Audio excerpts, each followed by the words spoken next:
So the topic is startup registration benefits and financial assistance to the startups by the government of India.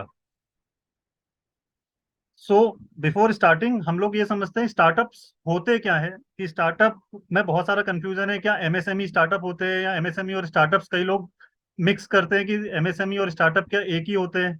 जो scheme MSME के लिए है वो startup के लिए है या नहीं है, या जो स्टार्टअप्स के लिए है वो एमएसएमई के लिए स्कीम्स गवर्नमेंट की है या नहीं है। तो before it is starting, startup और MSME these are two different things. हो सकता है कुछ चीजें, कुछ एमएसएमई स्टार्टअप हो और कुछ स्टार्टअप एमएसएमई हो, बट ये चीजें पॉसिबल, दोनों टर्म्स बिल्कुल अलग अलग है। स्टार्टअप्स की डेफिनेशन बिल्कुल अलग है जो गवर्नमेंट ऑफ इंडिया ने दी है, और एमएसएमई की डेफिनेशन बिल्कुल अलग है। तो इस एमएसएमई को गवर्न करता है मिनिस्ट्री ऑफ एमएसएमई। स्टार्टअप्स जो रजिस्टर होते हैं वो मिनिस्ट्री ऑफ कॉमर्स के अंडर होते हैं, जो डीपीआईआईटी के थ्रू होते हैं। तो दोनों की गवर्निंग बॉडी अलग है, दोनों की रिकॉग्निशन बॉडी जो है वो अलग अलग है। एक में ministry of commerce and industry है और एक में ministry of micro small and medium enterprises है।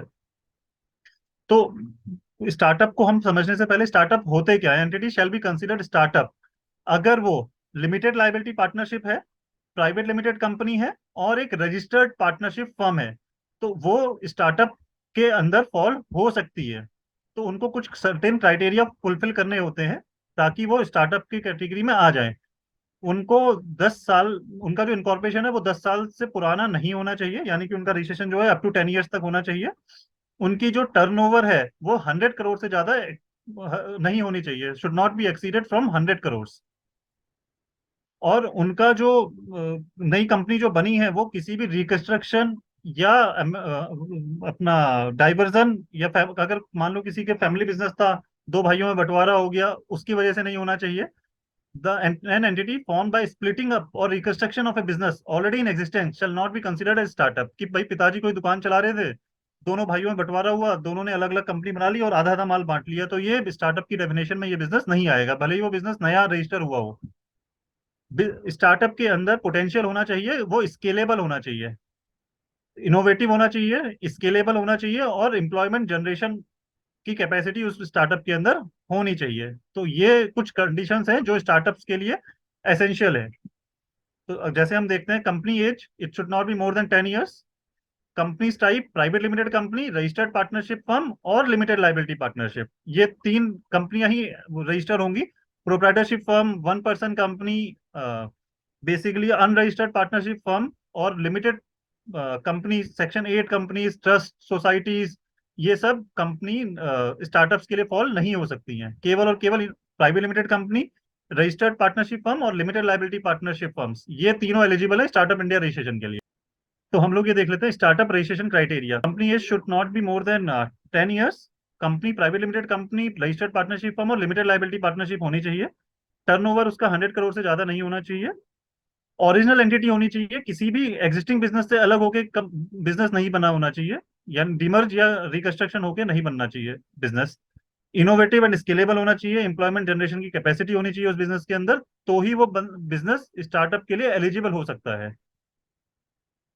तो यहाँ तक सब चीजें क्लियर है। तो कुछ डॉक्यूमेंट्स हम लोगों को चाहिए होते हैं स्टार्टअप इंडिया रजिस्ट्रेशन के लिए, जैसे कंपनी का पैन कार्ड, कंपनी का लोगो होना चाहिए, कंपनी की एक फंक्शनल वेबसाइट होनी चाहिए, कंपनी के पास उद्यम रजिस्ट्रेशन होना चाहिए, वेबसाइट होनी चाहिए कंपनी के पास, सॉरी पिच डेक होना चाहिए कंपनी के बारे में कि कंपनी क्या करती है, कैसे करती है। डायरेक्टर का पैन कार्ड, आधार कार्ड होना चाहिए। Mobile number and email addresses of the directors और कंपनी दोनों के email ID and mobile number होने चाहिए। एक बोर्ड रेजोल्यूशन की जरूरत पड़ती है कि स्टार्टअप कंपनी स्टार्टअप इंडिया के लिए रजिस्ट्रेशन करना चाहती है और कौन सा डायरेक्टर उसको साइन करेगा, ये उसमें एक बोर्ड रेजोल्यूशन चाहिए होगा authorising one of the director या one of the authorise representative, उसके फेवर पे कंपनी का एमओए, एओए और सर्टिफिकेट इनकॉर्पोरेशन चाहिए होता है बिफोर रजिस्टरिंग दैट थिंग। अब दो तरीके से स्टार्टअप रजिस्ट्रेशन कर सकते हैं, दोनों गवर्नमेंट साइट्स हैं, startupindia.gov.in की साइट में जाके या नेशनल सिंगल विंडो सिस्टम जो गवर्नमेंट की साइट है एनएसडब्ल्यूएस की साइट में जाके आप इसको अपना एक साइन अप पेज बना लेंगे। जैसे एनएसडब्ल्यूएस की साइट में जाएंगे तो एक साइन अप का पेज ऐसा मिल जाएगा जिसमें नाम, ईमेल आईडी, मोबाइल नंबर डालना है, पासवर्ड डालना है। इसके बाद वेरीफाई करने के लिए आएगा, एक मोबाइल पे ओटीपी आएगा और एक ईमेल पे ओटीपी आएगा। हम लोगों को उसको वेरीफाई करना है और हमारा लॉगिन क्रिएट हो जाएगा। लॉगिन क्रिएट के बाद हमें प्रोफाइल क्रिएट करनी है। तो जब हम स्टार्टअप लॉगिन कर लेंगे तो लॉगिन में कुछ इस तरह से दिखता है। मैंने किसी और कंपनी का था तो मैंने नाम हम हटा दिए हैं इसमें, कंपनी का नाम वगैरह।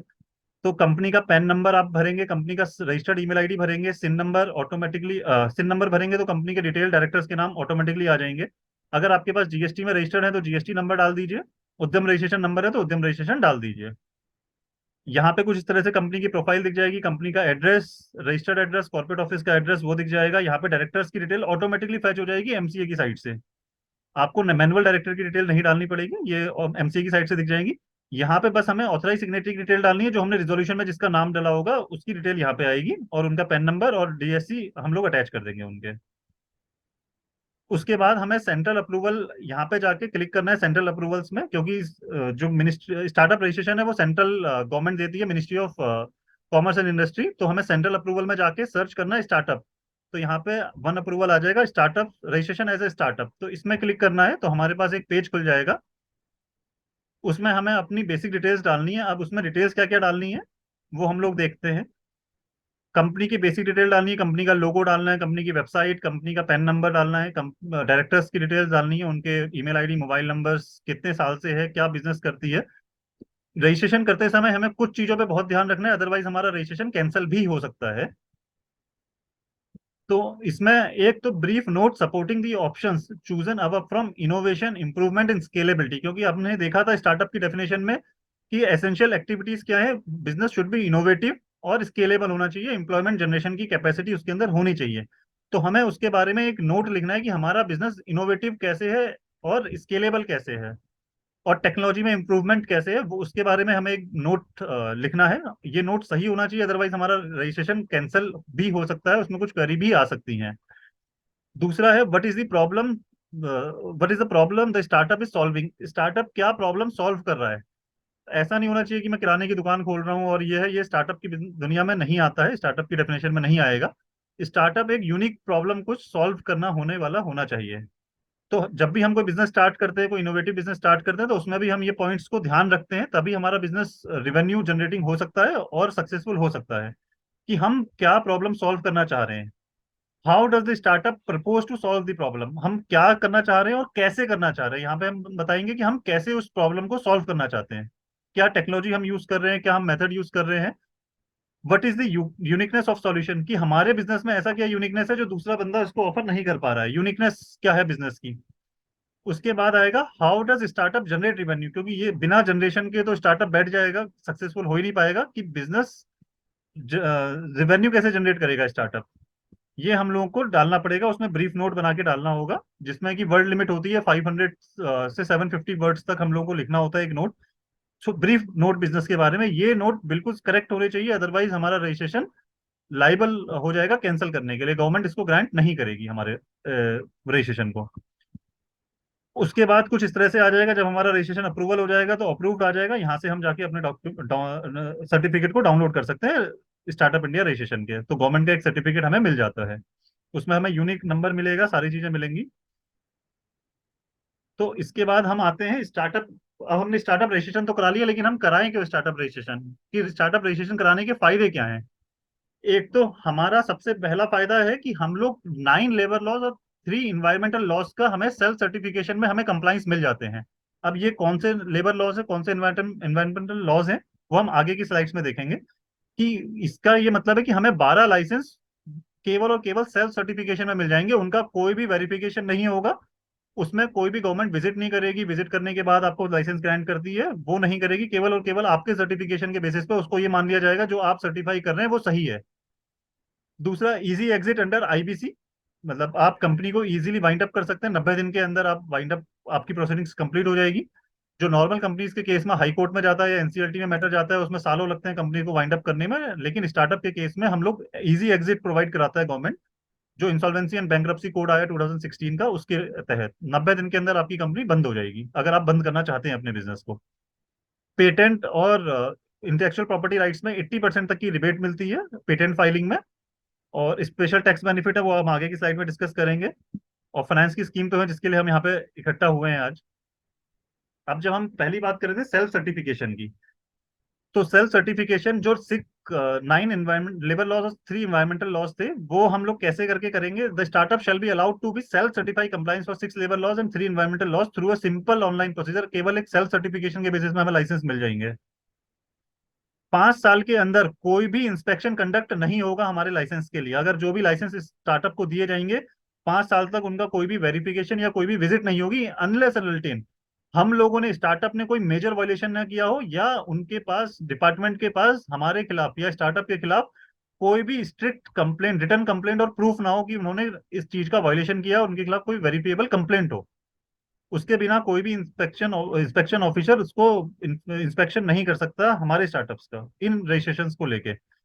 In case of environmental loss, startup which fall under the white category would be able to self certify compliance and only random checks would be carried out in such cases। भाई environmental loss जो होता है, environmental licence आपको easily मिल जाएगा। अब जो हम बात कर रहे थे 80% grant in patent and IPR applications, तो सबसे पहले तो स्टार्टअप की जो पेटेंट एप्लीकेशंस होंगी वो फास्ट ट्रैक पे प्रोसेस होंगी। Fast tracking of startup patent application, patent application filed by the startup shall be fast tracked for examination so that their value can be realise sooner. ताकि जल्दी से जल्दी वो आपको पेटेंट मिल जाए, जो भी आपकी इंटेलेक्चुअल प्रॉपर्टी आपकी हो जाए, उसके लिए गवर्नमेंट सारे इंश्योर करती है कि आप स्टार्टअप्स को जल्दी से जल्दी आईपीआर मिल जाए। फैसिलिटेटर्स का एक स्पेशल पैनल बनाया है इसको फास्ट ट्रैक करने के लिए, panel of facilitator to assist in filing of IP applications, और इसके अंदर जो भी कॉस्ट होती है वो गवर्नमेंट इन फैसिलिटेटर्स को प्रोवाइड करती है, हमारी जेब से इनको इसकी एडिशनल कॉस्ट नहीं लगती है। अब हम इसको पढ़ते हैं। For effective implementation of the scheme a panel of facilitators shall be empanelled by the controller general of patents, design and trademarks, who shall provide also regulate their conduct and functions. Facilitator will responsible for providing general advisory on different intellectually property as well as information on protecting and promoting intellectual property in other countries also। और government to bear facilitation cost, ये हमने पढ़ ही लिया कि हमें startups जो भी होंगे उनको फैसिलिटेशन कॉस्ट नहीं बियर करनी पड़ेगी। और हमारी जो एप्लीकेशन होगी, जो स्टार्टअप पेटेंट की जो अगर लेट से 1 लाख रुपए फीस आ रही है, तो उसमें 80% जो फीस होगी वो गवर्नमेंट रिबेट देगी, यानी कि उसमें 80,000 रुपए हमें गवर्नमेंट की तरफ से छूट मिल जाएगी। Apart from facilitators fees, startup shall B provide an 80% rebate in filing of patent vis-a-vis other companies. This will help them pair cost in the crucial formative years.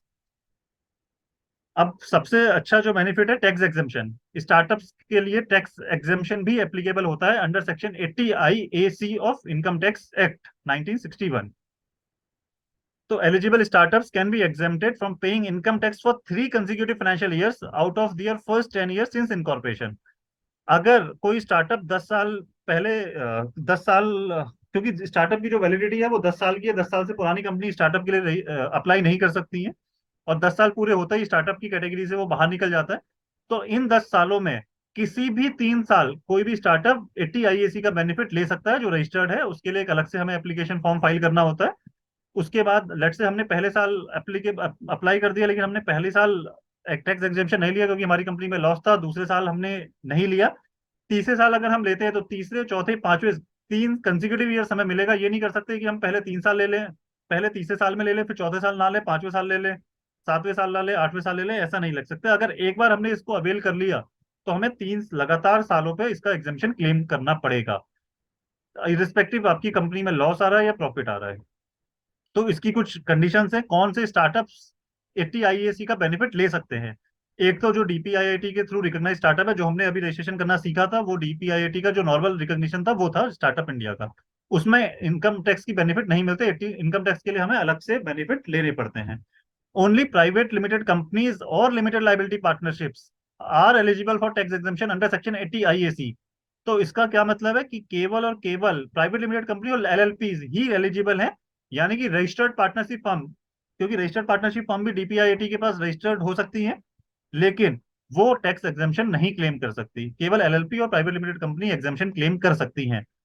The startup should have been incorporated after 1 अप्रैल 2016। 1 अप्रैल 2016 के बाद वो startup incorporate होने चाहिए, यानी कि उससे पहले की कंपनीज नहीं होनी चाहिए।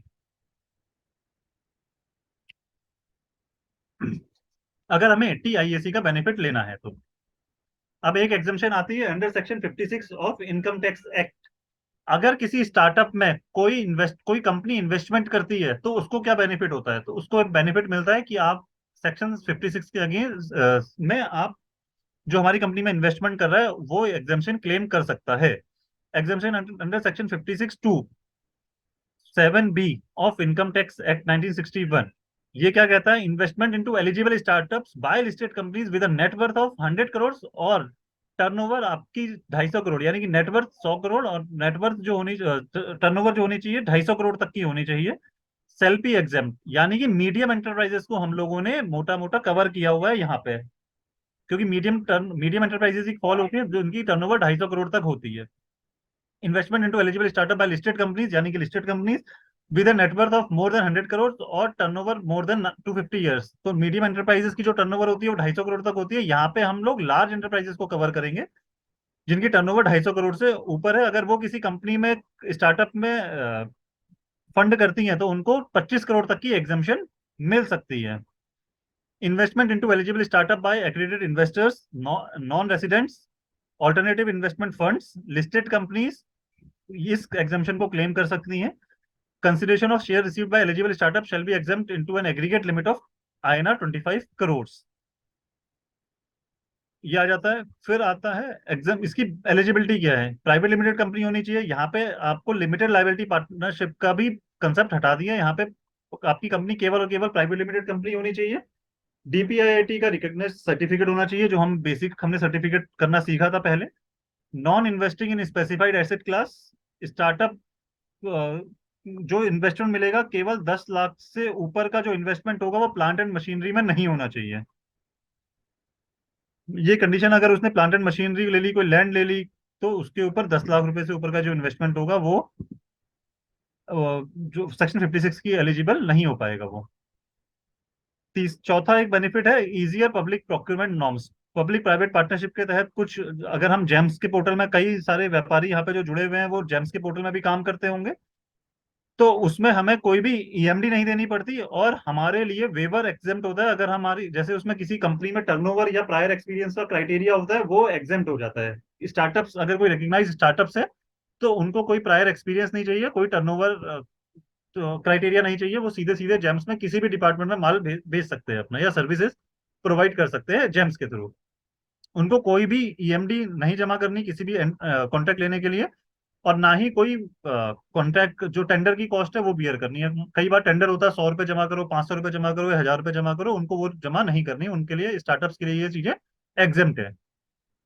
इजी वाइंडिंग ऑफ कंपनीज वो हमने पढ़ लिया। इंसॉल्वेंसी एंड बैंक्रप्सी कोड 2016 इनको इजी एग्जिट प्रोवाइड कराता है कि आप 90 दिन के अंदर अपनी कंपनी को बंद करा सकते हैं। अब मेन पार्ट आता है कि स्टार्टअप रजिस्ट्रेशन करा लिया हमने, बेनिफिट भी देख लिए, लेकिन गवर्नमेंट एक फाइनेंशियल असिस्टेंस भी प्रोवाइड करती है स्टार्टअप्स को। तो सबसे पहला जो स्टार्टअप है, सबने सुना होगा, सीड फंड इंडिया स्कीम, जिसे हम SISFS भी कहते हैं, startup India seed fund scheme. अब step to spur entrepreneurship across India, जो गवर्नमेंट ने इसको नाम दिया था। अब पहले तो हम ये आ जाते हैं कि इस startup India seed fund scheme को बनाने की मेन वजह क्या थी। तो सबसे पहले तो ये सीड फंड जैसे नाम है कि हमारा जो स्टार्टअप्स है उसमें अभी तक कोई रिवेन्यू जनरेट नहीं हुआ है, अभी हम केवल प्रूफ ऑफ कंसेप्ट की स्टेज पे हैं। उन स्टार्टअप्स में गवर्नमेंट कहती है कि हम पैसा लगाएंगे, क्योंकि जब भी स्टार्टअप कोई प्रूफ ऑफ कंसेप्ट में होता है तो उसको ना कोई प्राइवेट इक्विटी फर्म पैसा देती है, ना कोई इन्वेस्टर्स पैसा देता है, ना कोई बैंक लोन देता है। इसीलिए गवर्नमेंट ये स्कीम लेके आई है जिसमें हम प्रूफ ऑफ कंसेप्ट के लिए पैसा देंगे। कोई स्टार्टअप अपना प्रोडक्ट डेवलप कर रहा है, उस प्रोडक्ट को डेवलप करने के लिए, प्रोटोटाइप तैयार करने के लिए गवर्नमेंट इसको पैसा देती है। तो नीड फॉर स्टार्टअप ये क्या है, easy availability of capital is essential for entrepreneurs at the early stage of growth of an enterprises. कि भैया अगर मेरे को बिजनेस स्टार्ट करना है तो मेरे पास आज कैपिटल की जरूरत है। मेरे को जब मेरा बिजनेस चल जाएगा, मेरे को प्रॉफिट आने लगेंगे, तो मैं उसी को इन्वेस्ट करके अपना बिजनेस चला सकता हूँ। लेकिन डे जीरो पे जब हम स्टार्ट करते हैं, कई लोग होंगे जो या तो कॉलेज से पढ़ाई करके स्टार्टअप कर रहे हैं, या जॉब छोड़ के अब उनके पास इतना एक्सपीरियंस आ गया कि वो स्टार्टअप कर रहे हैं। तो उनको उस समय पैसे की बहुत ज्यादा जरूरत होती है, क्योंकि उनको घर भी चलाने हैं और अपनी लाइफ भी मैनेज करनी है और स्टार्टअप्स को भी मैनेज करना है। तो उनके लिए कैपिटल बहुत ज्यादा एसेंशियल होती है at the early stage of the startups. Funding from angel investors and venture capital firms becomes available to startups only after proof of concept has been provided. यानी कि जब प्रोटोटाइप रेडी हो गया, मेरा प्रोडक्ट मार्केटेबल है, ये तय हो गया कि मेरा बिजनेस चल सकता है, मैंने प्रोडक्ट डेवलप कर लिया, उस चीज के लिए, उस चीज के बाद आपको एंजल इन्वेस्टर्स भी मिल जाएंगे, VC फर्म भी मिल जाएंगी, और बैंक्स भी आपको तभी लोन देंगे जब आपका कोई प्रूफ ऑफ कंसेप्ट या कोई बिजनेस मॉडल होगा जो रिवेन्यू जनरेटिंग होगा। अदरवाइज बैंक्स भी आपको लोन नहीं देते हैं। It is essential to provide seed funding to startup with an innovative idea to conduct proof of concept trials. इसमें भी स्टार्टअप की जहां भी बात आएगी वहां पे आपको इनोवेशन, स्केलेबिलिटी, ये सारे वर्ड्स देखने को मिल जाएंगे, क्योंकि गवर्नमेंट स्टार्टअप उसी को कंसिडर करती है जो इनोवेशन लेके आए, बड़े से काम को छोटी सी टाइम पे या छोटे से कम कॉस्ट में हम कैसे प्रोवाइड कर सकते हैं। जैसे आजकल एआई का जमाना है, मशीन लर्निंग का जमाना है, आप सब लोग चैट जीपीटी यूज करते होंगे या वीडियो एडिटर के लिए बहुत सारी टूल्स यूज करते होंगे, या अपने बिजनेस में कुछ ऑटोमेट कराने के लिए आपने बहुत सारे सॉफ्टवेयर यूज करे होंगे। टैली भी यूज करते हैं तो टैली ऑन क्लाउड आ गया है, या बहुत सारे सॉफ्टवेयर ऐसे आ गए कि आप फोन पे ही उनको एक्सेस कर सकते हो, ऑटो रिमाइंडर चले जाएगा आपके डेटर्स के पास। तो जो आपके काम को ईज ऑफ प्रोवाइड करे इनोवेटिव वे से, वो स्टार्टअप की कैटेगरी में आएंगे, उन वो ही स्टार्टअप सीड फंड स्कीम के लिए भी एप्लीकेबल होंगे। तो ऑब्जेक्टिव स्कीम के हैं, the Indian startup ecosystem suffers from capital inadequacy in seed and proof of concept development stage. जब हम कोई प्रोडक्ट को डेवलप कर रहे होते हैं तभी हमें बहुत ज्यादा पैसे की जरूरत होती है, क्योंकि हमारे पास कोई रेवेन्यू सोर्स नहीं होते, बट आउटफ्लो बहुत होता है कि हमने एम्प्लॉय रखे हैं, एरर एंड ट्रायल है, मेरा बिजनेस चलेगा नहीं चलेगा अभी तक कुछ पता नहीं है। तो उस केस में हम लोग सीड फंड हमें चाहिए होता है। अगर उस स्टेज में हमें 5 लाख 10 लाख कुछ भी मिल जाए, हमारे लिए बहुत ज्यादा चीजें होती है कि हमने डेवलपर हायर कर रखा है, हमने कोई मशीन अगर हम डेवलप कर रहे हैं तो हमने कुछ मशीन में प्रोटोटाइप तैयार कर रखे हैं, कुछ कर रखे हैं, तो उस केस में हमें एरर एंड ट्रायल के मेथड चांसेस बहुत ज्यादा होते हैं। उस स्टेज में हमें पैसे की बहुत ज्यादा जरूरत होती है। The capital required at this stage often present और make or break situation for startups with good business ideas. ये वही स्टेज होती है, या तो अगर हमें पैसा मिल गया तो हमारा स्टार्टअप बन जाएगा, या बिल्कुल ही बर्बाद हो जाएगा, हम दोबारा से जो काम कर रहे थे वही करते रहेंगे। तो क्या objective, many innovative ideas fail to take off due to absence of this critical required. मेरे पास बहुत अच्छा आइडिया है लेकिन पैसे नहीं है, फिर भी मैं उसको कर नहीं पाऊंगा। इसी वजह से बहुत सारे बिजनेस आइडिया शुरू होने से पहले ही खत्म हो जाते हैं। इस वजह से ये स्कीम को गवर्नमेंट लेके आई, ताकि स्टार्टअप्स को किसी साहूकार या लाला या किसी वेंचर कैपिटलिस्ट के पास जाते हैं और उनको मना कर देते हैं, ऐसी सिचुएशन ना आए। आप सीधे गवर्नमेंट के पास जाएं, ऑनलाइन एप्लीकेशन फाइल करें, अगर आपका बिजनेस इनोवेटिव होगा तो आपको गवर्नमेंट 10 लाख 25 लाख आपको पैसे दे देगी।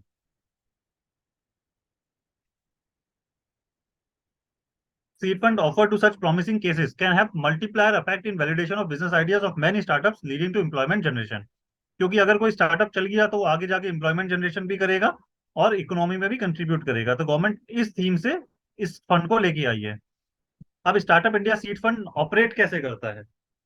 ये ऑपरेट करता है, इसके पांच चार कंपोनेंट है। एक तो है डीपीआईआईटी, यानी कि department of promotion industrial internal trade, जो कि नोडल डिपार्टमेंट है स्टार्टअप्स के लिए।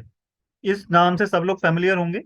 ईएसी, कुछ गवर्नमेंट ने एक्सपर्ट एडवाइजरी कमेटी बनाई है जिसमें कुछ वेंचर कैपिटलिस्ट के लोग हैं, कुछ गवर्नमेंट ऑफिशियल्स हैं, जो कि एप्लीकेशंस आती हैं वो डीपीआईटी ईएसी के पास भेजता है for further evaluation. Government representative and industry experts, इसमें बहुत सारे वेंचर कैपिटलिस्ट भी हैं जो इस एक्सपर्ट कमेटी का पार्ट है। कुछ गवर्नमेंट के जॉइंट सेक्रेटरी हैं, एक्सआईएस ऑफिसर्स हैं, कुछ सेक्रेटरीज हैं। तो वो एक्सपर्ट एडवाइजरी कमेटी में जो बैठते हैं, वो जो एप्लीकेशन हमारे पास आती है उनको एसेस करते हैं। उसके बाद आते हैं इंक्यूबेटर्स। इंक्यूबेटर्स गवर्नमेंट असिस्टेंट भी हो सकते हैं और नॉन गवर्नमेंट असिस्टेंट भी इंक्यूबेटर्स हो सकते हैं, लेकिन इसमें कंडीशन क्या है कि जो भी इंक्यूबेटर्स हो, गवर्नमेंट और नॉन गवर्नमेंट, वो एटलीस्ट 2 या 3 साल पुराना इंक्यूबेटर्स हो, और उसके पास एटलीस्ट 25 स्टार्टअप्स को इंक्यूबेट करने की कैपेसिटी हो एक बार में। ऐसा ना हो कि मैं छोटा सा इंक्यूबेशन सेल लेके बैठा हूँ, कि मैं 2 स्टार्टअप्स के लिए सीट दे दी और मैं कहूँ कि मेरे पास इंक्यूबेटर सेल है। गवर्नमेंट ने उसका एक क्राइटेरिया फिट कर रखा है कि आपके पास एटलीस्ट 25 सीट्स हों इंक्यूबेटर्स के पास, ताकि आप स्टार्टअप्स को कर सकें। और चौथे कंपोनेंट हम ही आ गए, डीपीआईडी रिकॉग्नाइज स्टार्टअप्स। बट इसमें कंडीशन ये है कि आपका जो स्टार्टअप है वो 2 साल से ज्यादा बड़ा नहीं होना चाहिए, यानी कि इनकॉर्पोरेटेड लेस देन 2 years अगो। तो ये चार कंपोनेंट है startup India fees seed fund scheme के लिए। बहुत इजी मेथड है इसको अप्लाई करने के लिए। साल भर आप एप्लीकेशन भर सकते हैं, इसका कोई ये नहीं है कि आपको केवल जनवरी में एप्लीकेशन आएंगी या मार्च में एप्लीकेशन आएंगी या सितंबर में एप्लीकेशन आएंगी। आपका जब भी स्टार्टअप है आप गवर्नमेंट की साइट में जाके आप अपना एप्लीकेशन भर सकते हैं। सेक्टर एग्नोस्टिक है।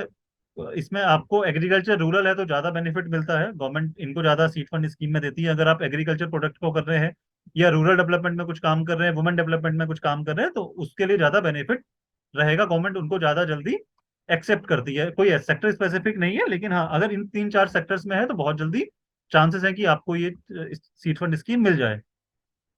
आपको कोई फिजिकल इंक्यूबेशन नहीं है, आपके पास अगर वर्चुअल इंक्यूबेशन है, सपोज मेरे पास आईआईटी कानपुर का वर्चुअल इंक्यूबेशन है, तो मैं आईआईटी कानपुर में जाके भी कर सकता हूँ इंक्यूबेशन सेल। फिजिकली आपके पास मेंटर, आपके पास वर्चुअली मेंटर हो जो आपको मेंटर कर सकते हैं, वो भी चल जाएगा। कोई फिजिकल मैंडेटरी नहीं है कि आपको फिजिकल इंक्यूबेशन होना चाहिए। पैन इंडिया स्टार्टअप प्रोग्राम है, ये नहीं कि केवल मैं दिल्ली में कर सकता हूँ, हैदराबाद में कर सकता हूँ, जम्मू कश्मीर में कर सकता हूँ। ये पैन इंडिया के लिए स्कीम है। Startup can apply 3 incubators simultaneously, क्योंकि ये स्कीम जो होगी इंक्यूबेटर्स के थ्रू ही पैसा दिया जाता है, डबल ऑफ दी फंड दिया जाता है। तो आप एक बार में 3 incubators को साइमल्टेनियसली अप्लाई कर सकते हैं उनके थ्रू। अब इसमें इंक्यूबेटर्स की लिस्ट डिटेल्स भी दी गई हुई है। जैसे अब मैंने आईआईटी सर्च किया यहाँ पे इंक्यूबेटर्स पोर्टफोलियो के तहत, तो आईआईटी कानपुर आ गया, आईआईटी खड़गपुर आ गया, भुवनेश्वर आ गया, कानपुर आ गया, कोटाक्कम आ गया केरला में। तो इस तरह से आप सर्च कर सकते हैं। यहाँ पे स्टार्टअप इंडिया का जो सीड फंड का लिंक है वो मैंने दे दिया है, seedfund.startupindia.gov.in में जाके आप अपनी एप्लीकेशन को अप्लाई कर सकते हैं सीड फंड स्कीम को। इसके लिए आप सेल्फ सर्टिफिकेशन पे ये स्कीम काम करती है। और अगर आपको कुछ भी हेल्प चाहिए तो we are here to help you, startup registration registration के लिए भी, और startup India seed fund scheme के लिए भी हम लोग अप्लाई करा देंगे आपका। इसके बाद दूसरा स्कीम आती है, इसको आप इस साइड में जाके देख सकते हैं, seedfund.startupindia.gov.in में जाके इस स्कीम को आप अप्लाई कर सकते हैं अगर आपका स्टार्टअप 2 साल से कम पुराना है, और आपका जो क्राइटेरिया है वो इंक्यूबेटर्स, आप जो इस उससे इंक्यूबेशन है जो एटलीस्ट 2 या 3 साल पुराना इंक्यूबेटर है और उसके पास 25 लोगों के बैठने की सिटिंग है, वो आप ऑनलाइन जाके इस सबको अप्लाई कर सकते हैं। तो गवर्नमेंट 10 लाख या 15 लाख रुपए की ग्रांट देती है इसमें, सीड फंड स्कीम में। गवर्नमेंट का टारगेट है कि हम 3600 लोगों को ये सीड फंड का बेनिफिट दें एटलीस्ट आने वाले 1-2 सालों में। तो अभी स्टार्टअप जो है वो कम एलिजिबल है, अभी इसमें बहुत सारे कम लोगों स्टार्टअप लोगों ने कम किया हुआ है अप्लाई। तो आपके पास भी अपॉर्चुनिटी है, first come first serve basis पे ये फंड अवेलेबल है। अब इसके बाद आते हैं सीड फंड स्कीम के बाद स्टार्टअप, गवर्नमेंट ने एक फंड ऑफ फंड बनाया जिसे एफओएफ कहते हैं, सिडबी के through, startup fund of fund. जब प्रधानमंत्री जी ने 16 जनवरी 2016 को फॉर्मली स्टार्टअप इंडिया का अनाउंसमेंट किया था, एक्शन प्लान लॉन्च किया था, तो उसमें इन्होंने एक 10,000 करोड़ का एक फंड बनाया था जिसको दिया जाएगा वेरियस एआईएफ्स के थ्रू।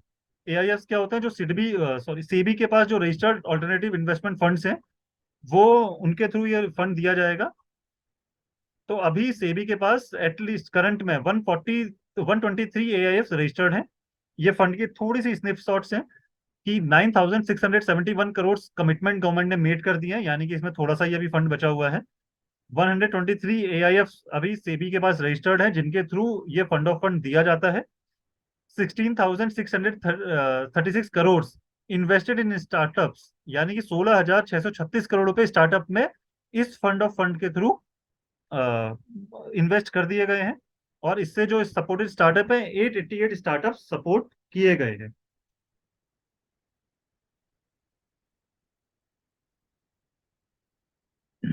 अगर आपको इसकी अधिक जानकारी चाहिए तो sidbi.vcf.in में जाके आप इसकी जानकारी ले सकते हैं, क्योंकि ये जो स्टार्टअप फंड ऑफ फंड है उसको सिडबी मैनेज करता है। अब इस startup scheme fund of fund की कुछ रोचक बातें हैं कि गवर्नमेंट अगर 100 रुपए किसी स्टार्टअप को देने के लिए एआईएफ को देती है, तो एआईएफ को एटलीस्ट 200 रुपए उस स्टार्टअप में डालने हैं, कि एआईएफ को उसका दुगना करके स्टार्टअप में इन्वेस्ट करना है। यानी कि ये फंड जो था 10,000 करोड़ का था, तो एटलीस्ट स्टार्टअप में जो इन्वेस्ट होंगे वो 20,000 करोड़ रुपीज इन्वेस्ट होंगे। इसलिए आप ये फिगर देख रहे हैं कि गवर्नमेंट ने 9,671 करोड़ का इन्वेस्टमेंट किया हुआ है, कमिटमेंट किया हुआ है। और इन्वेस्टमेंट जो स्टार्टअप में हो चुका है वो 16,636 करोड़ का हो चुका है, यानी कि एटलीस्ट, क्योंकि गवर्नमेंट ने कमिटमेंट किया अभी दिया नहीं है। कुछ स्टार्टअप ऐसे होंगे जो अभी स्क्रीनिंग स्टेज में होंगे, उसमें अभी ऑफर नहीं किया होगा, लेकिन 16,000 करोड़ रुपए स्टार्टअप में इन्वेस्ट हो चुका है। अब इसका मैकेनिज्म कुछ इस तरह से है कि एलिजिबिलिटी आप ऑनलाइन अप्लाई करेंगे, ऑनलाइन स्क्रीन करेंगे, फिर प्रिलिमिनरी क्वेश्चनर कुछ आएगा सिडबी की साइट में, आप अप्लाई कर सकते हैं इस साल की साइट में sidbvcf.in/en/फंड ऑफ फंड स्कीम FFS, इसमें जाके आप अप्लाई कर सकते हैं। तो इसकी कमेटी स्क्रीनिंग कुछ इस तरह से होगी, एलिजिबिलिटी स्क्रीनिंग एंड रजिस्ट्रेशन, आप रजिस्ट्रेशन करेंगे, साइन अप करेंगे अपनी प्रोफाइल को, कुछ बेसिक क्वेश्चनर आपसे पूछे जाएंगे, आप उनका आंसर देंगे। उसके बेसिस पे आपकी एप्लीकेशन को गो और नॉट टू गो, यानी कि आप एलिजिबल हैं या नहीं है। नहीं है तो आपको उसी समय आउट कर दिया जाएगा। अगर आप एलिजिबल हैं तो आपसे एक फर्स्ट मीटिंग करी जाएगी, सिडबी के जो रिप्रेजेंटेटिव होंगे वो आपसे फर्स्ट मीटिंग करेंगे। फिर आपसे, अगर फर्स्ट मीटिंग में आप क्लियर कर लेते हैं फर्स्ट राउंड को, तो डिटेल एप्लीकेशन भरी जाएगी। वो फिर प्रोसेस होगी, ड्यू डिलिजेंस करेगा आपका जो भी ऑल्टरनेट इन्वेस्टमेंट फंड होगा, वो ड्यू डिलिजेंस करेगा। फिर सेकंड मीटिंग होगी, आपसे जो उनके बीच में जो इन्वेस्टमेंट होगी उसकी टर्म्स डिस्कस होंगे, यानी कि टर्म शीट आपसे डिस्कस करी जाएगी। फिर आपको एक अप्रेजल मेमो दिया जाएगा। फिर आप वीसी, जो एक्सपर्ट इन्वेस्टमेंट कमेटी है उसके सामने एक आपकी वीसी करी जाएगी, वीडियो कॉन्फ्रेंसिंग होगी आपकी। उसके बाद सिडबी की एग्जीक्यूटिव कमेटी जो स्क्रीनिंग में पास हो जाएंगे, उनके पास उनको सिडबी एग्जीक्यूटिव कमेटी पे उन स्टार्टअप्स को रखा जाएगा। फिर एक फाइनल फीडबैक होगा और उसके बाद एग्रीमेंट साइन हो जाएगा और आपको पैसा मिल जाएगा। This is the whole life cycle of fund of fund, कि हम कैसे अप्लाई करें। दो मीटिंग होंगी, एक बार वीसी होगी और फिर लास्ट में सिडबी की अप्रूवल चाहिए और उसके बाद एग्रीमेंट साइन होकर आपके अकाउंट में पैसा आ जाएगा। आप इस फंड ऑफ फंड को यहाँ पे जाके आप अप्लाई कर सकते हैं, ऑल्टरनेटिव इन्वेस्टमेंट फंड के पास। सिडबी वीसीएफ मैंने आपको पहले भी बता दिया, यहाँ पे आप साइन अप करके, साइन इन, अगर आपका अकाउंट है तो साइन इन कर लीजिए, otherwise create new account, sign in यहाँ पे साइन अप करके आप अपनी एप्लीकेशन को गवर्नमेंट के पास भेज सकते हैं। अगर आपको लगता है कि आप एलिजिबल हैं इस फंड ऑफ फंड के लिए, तो आप इसमें अप्लाई कर सकते हैं ऑनलाइन। इसके बाद गवर्नमेंट ने एक फंड निकाला था, Aspire fund for the startups. Ministry of micro small and medium enterprises also interested SIDBI. SIDBI fund of fund भी मैनेज करता है और एस्पायर फंड को भी सिडबी ही मैनेज करता है। With the management of Aspire fund with corpus of 310 crore. अगर आपने देखा, अभी आपने देखा फंड ऑफ फंड जो था वो 10,000 करोड़ का था। एस्पायर फंड थोड़ा सा कंपेरेटिवली छोटा है, 310 करोड़ का ही केवल फंड है। to support various alternative investment funds, which in turn would invest twice the SIDBI's contribution in various MSME। यानी कि अगर 310 करोड़ रुपए गवर्नमेंट देगी, तो जो ऑल्टरनेटिव इन्वेस्टमेंट फंड है वो 620 करोड़ रुपए इन्वेस्ट करेंगे इन स्टार्टअप्स में। तो ये फंड की जो वैल्यू होगी टोटल 620 करोड़ रुपए के आसपास हो गई in various MSME startups businesses including rural and agro space.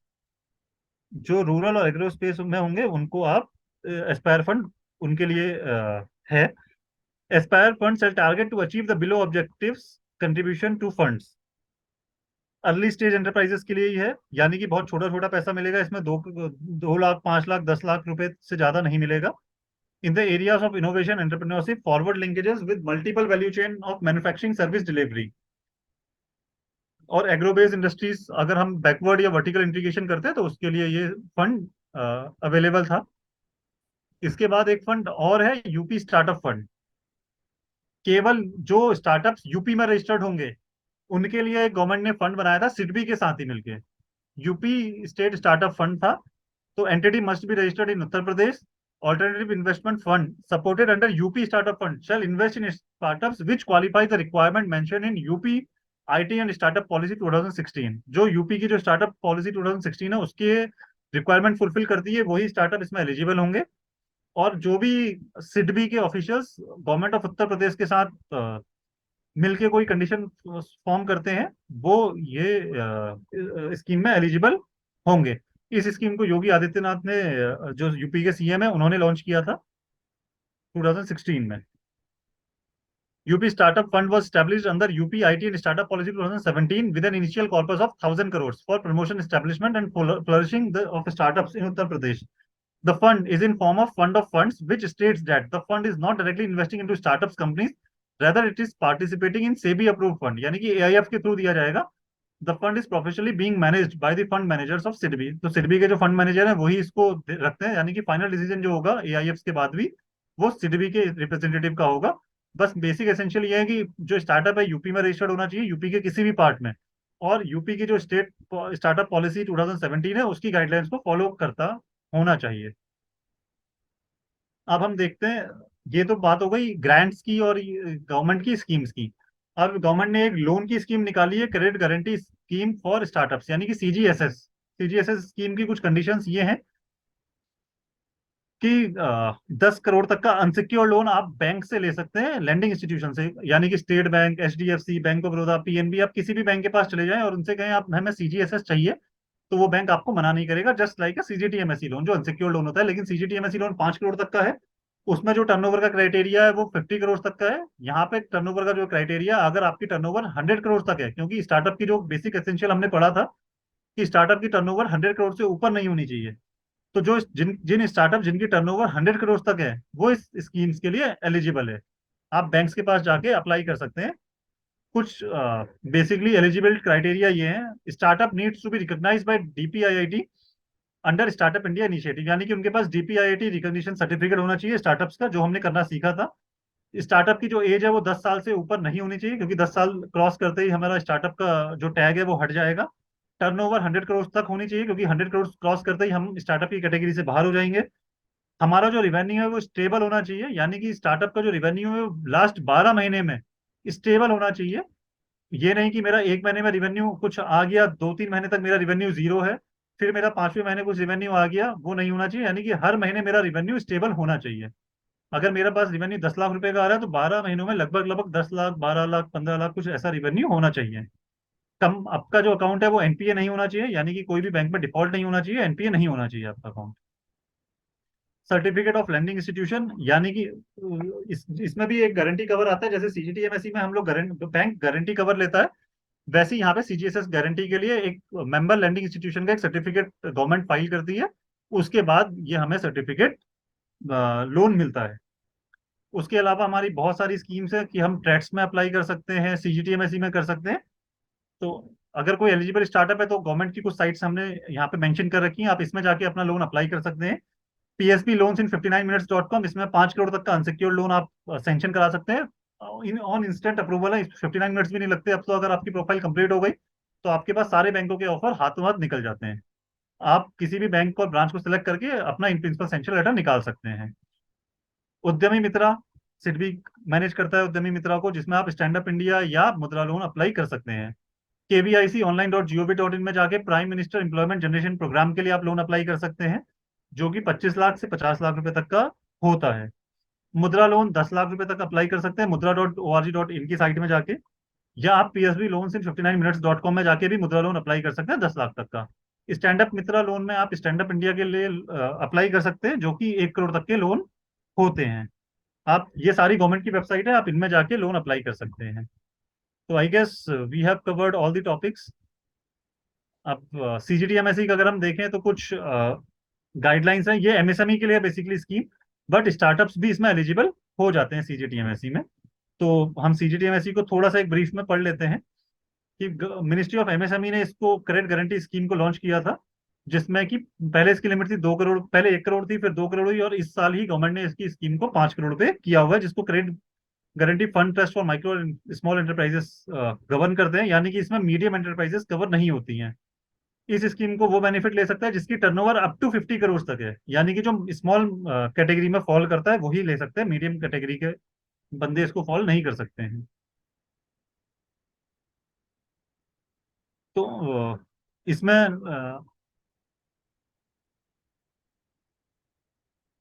Term loan, working capital के बेसिस जो सीजीटीएमएसई का लोन है वो किसी भी बैंक और रीजनल रूरल बैंक्स के पास जाके आप अप्लाई कर सकते हैं, गवर्नमेंट बैंक या फिर प्राइवेट बैंक, सारे बैंक सीजीटीएमएसई कवर लेते हैं।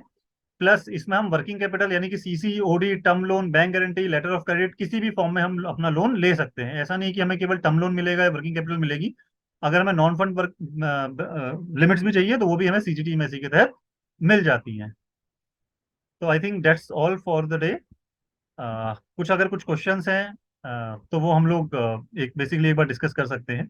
एक क्वेश्चन आया है हमारे पास, how income tax benefits for angel investors, can we get a permanent certificate as DPIIT recognized startups to participate in government tenders without EMD as it is exempted? Yes.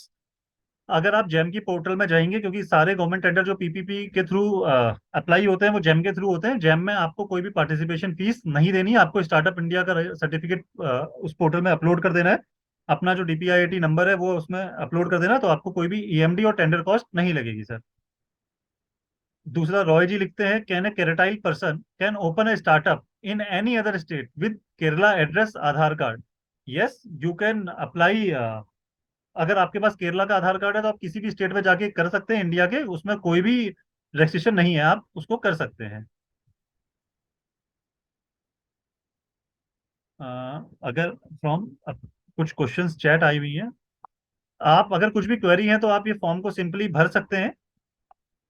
जो हमारे पास आया है, हम लोग हमारी टीम उसको आपको हेल्प भी करा देगी उसको कराने के लिए। राकेश खरे जी लिखते हैं, विच scheme is better for services sector startup?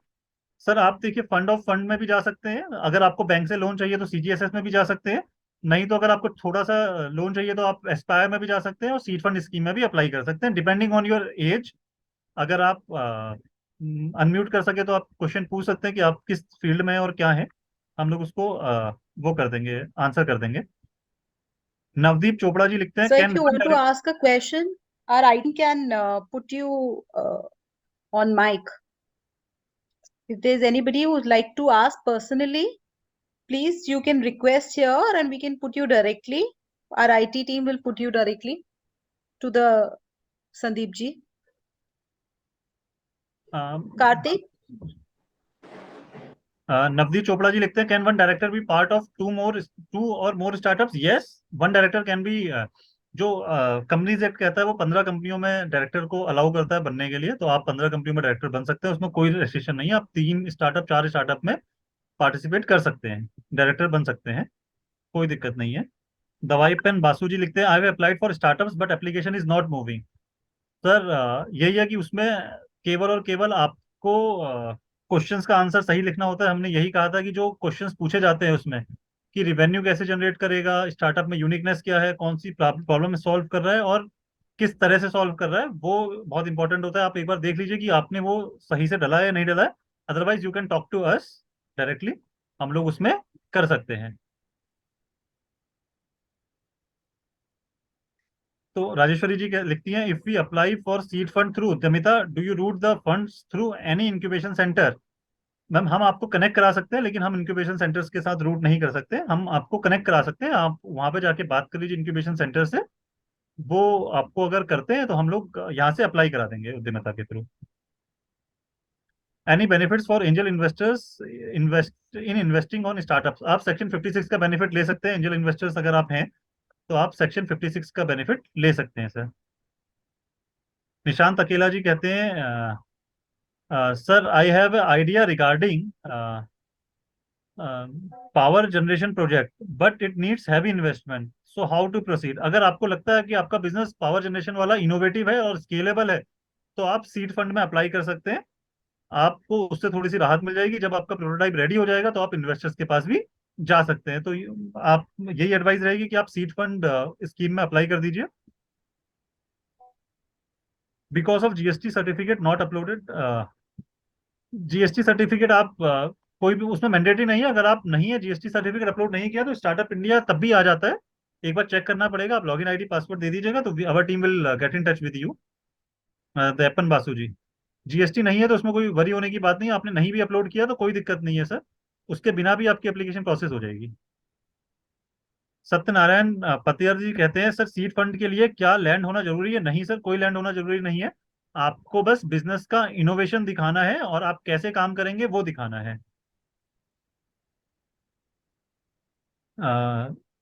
Any ये further लिखते हैं, questions?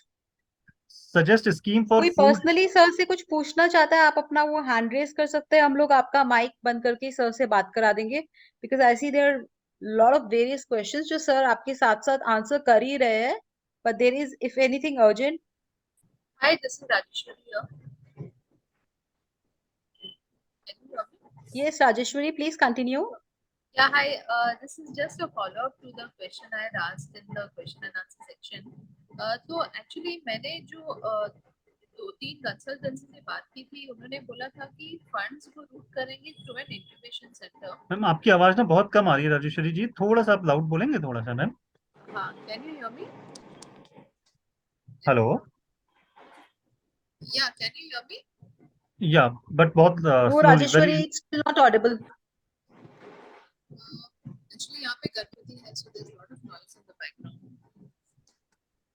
So can I ask now if you can hear me?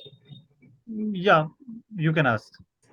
Okay, so basically, जो we trying to consultancies, understand, it's quite low. okay, जो consultancy से मैंने बात की है, हाँ they जी। said कि funds जो है, the seed funds, हाँ वो जी। incubation centers के through ही route होंगे। हाँ जी, इंक्यूबेशन सेंटर्स के थ्रू रूट होंगे मैम, बिल्कुल सही है। But is there any option कि incubation centers के through route ना होके it comes to me directly as a startup?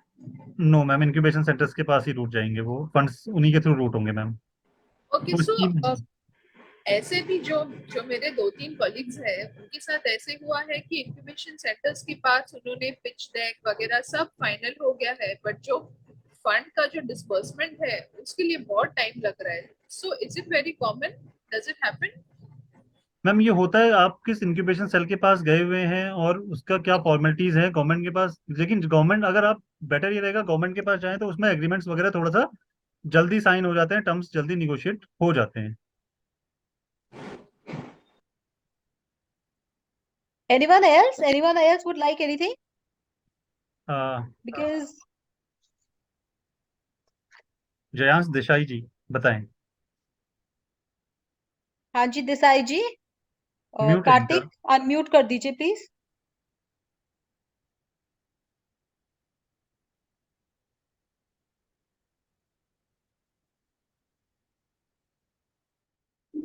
Hello या मिस्टर सत्यनारायण।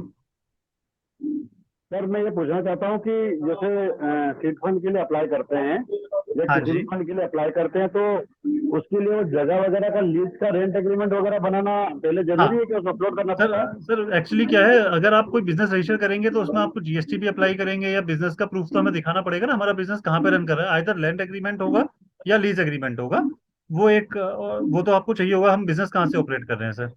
नहीं सर, जैसे मतलब अभी हमने क्या है कि ऑफिस में रजिस्टर तो करा लिया कंपनी, हाँ लेकिन अगर हम इसके लिए फंड अप्लाई करते हैं तो हमको पूरा गोडाउन लेना पड़ेगा और वो मतलब पहले से ही वो 25-30 हजार रुपये रेंट के साथ। नहीं, आप अभी ऑफिस से, आप अपने जो ऑफिस का जो ऑफिस है ना अपना, गोडाउन मत दिखाइए, आप उसमें ऑफिस को दिखा दीजिए, उसके थ्रू अप्लाई कर दीजिए सर। अभी कोई ऐसी रिक्वायरमेंट नहीं है।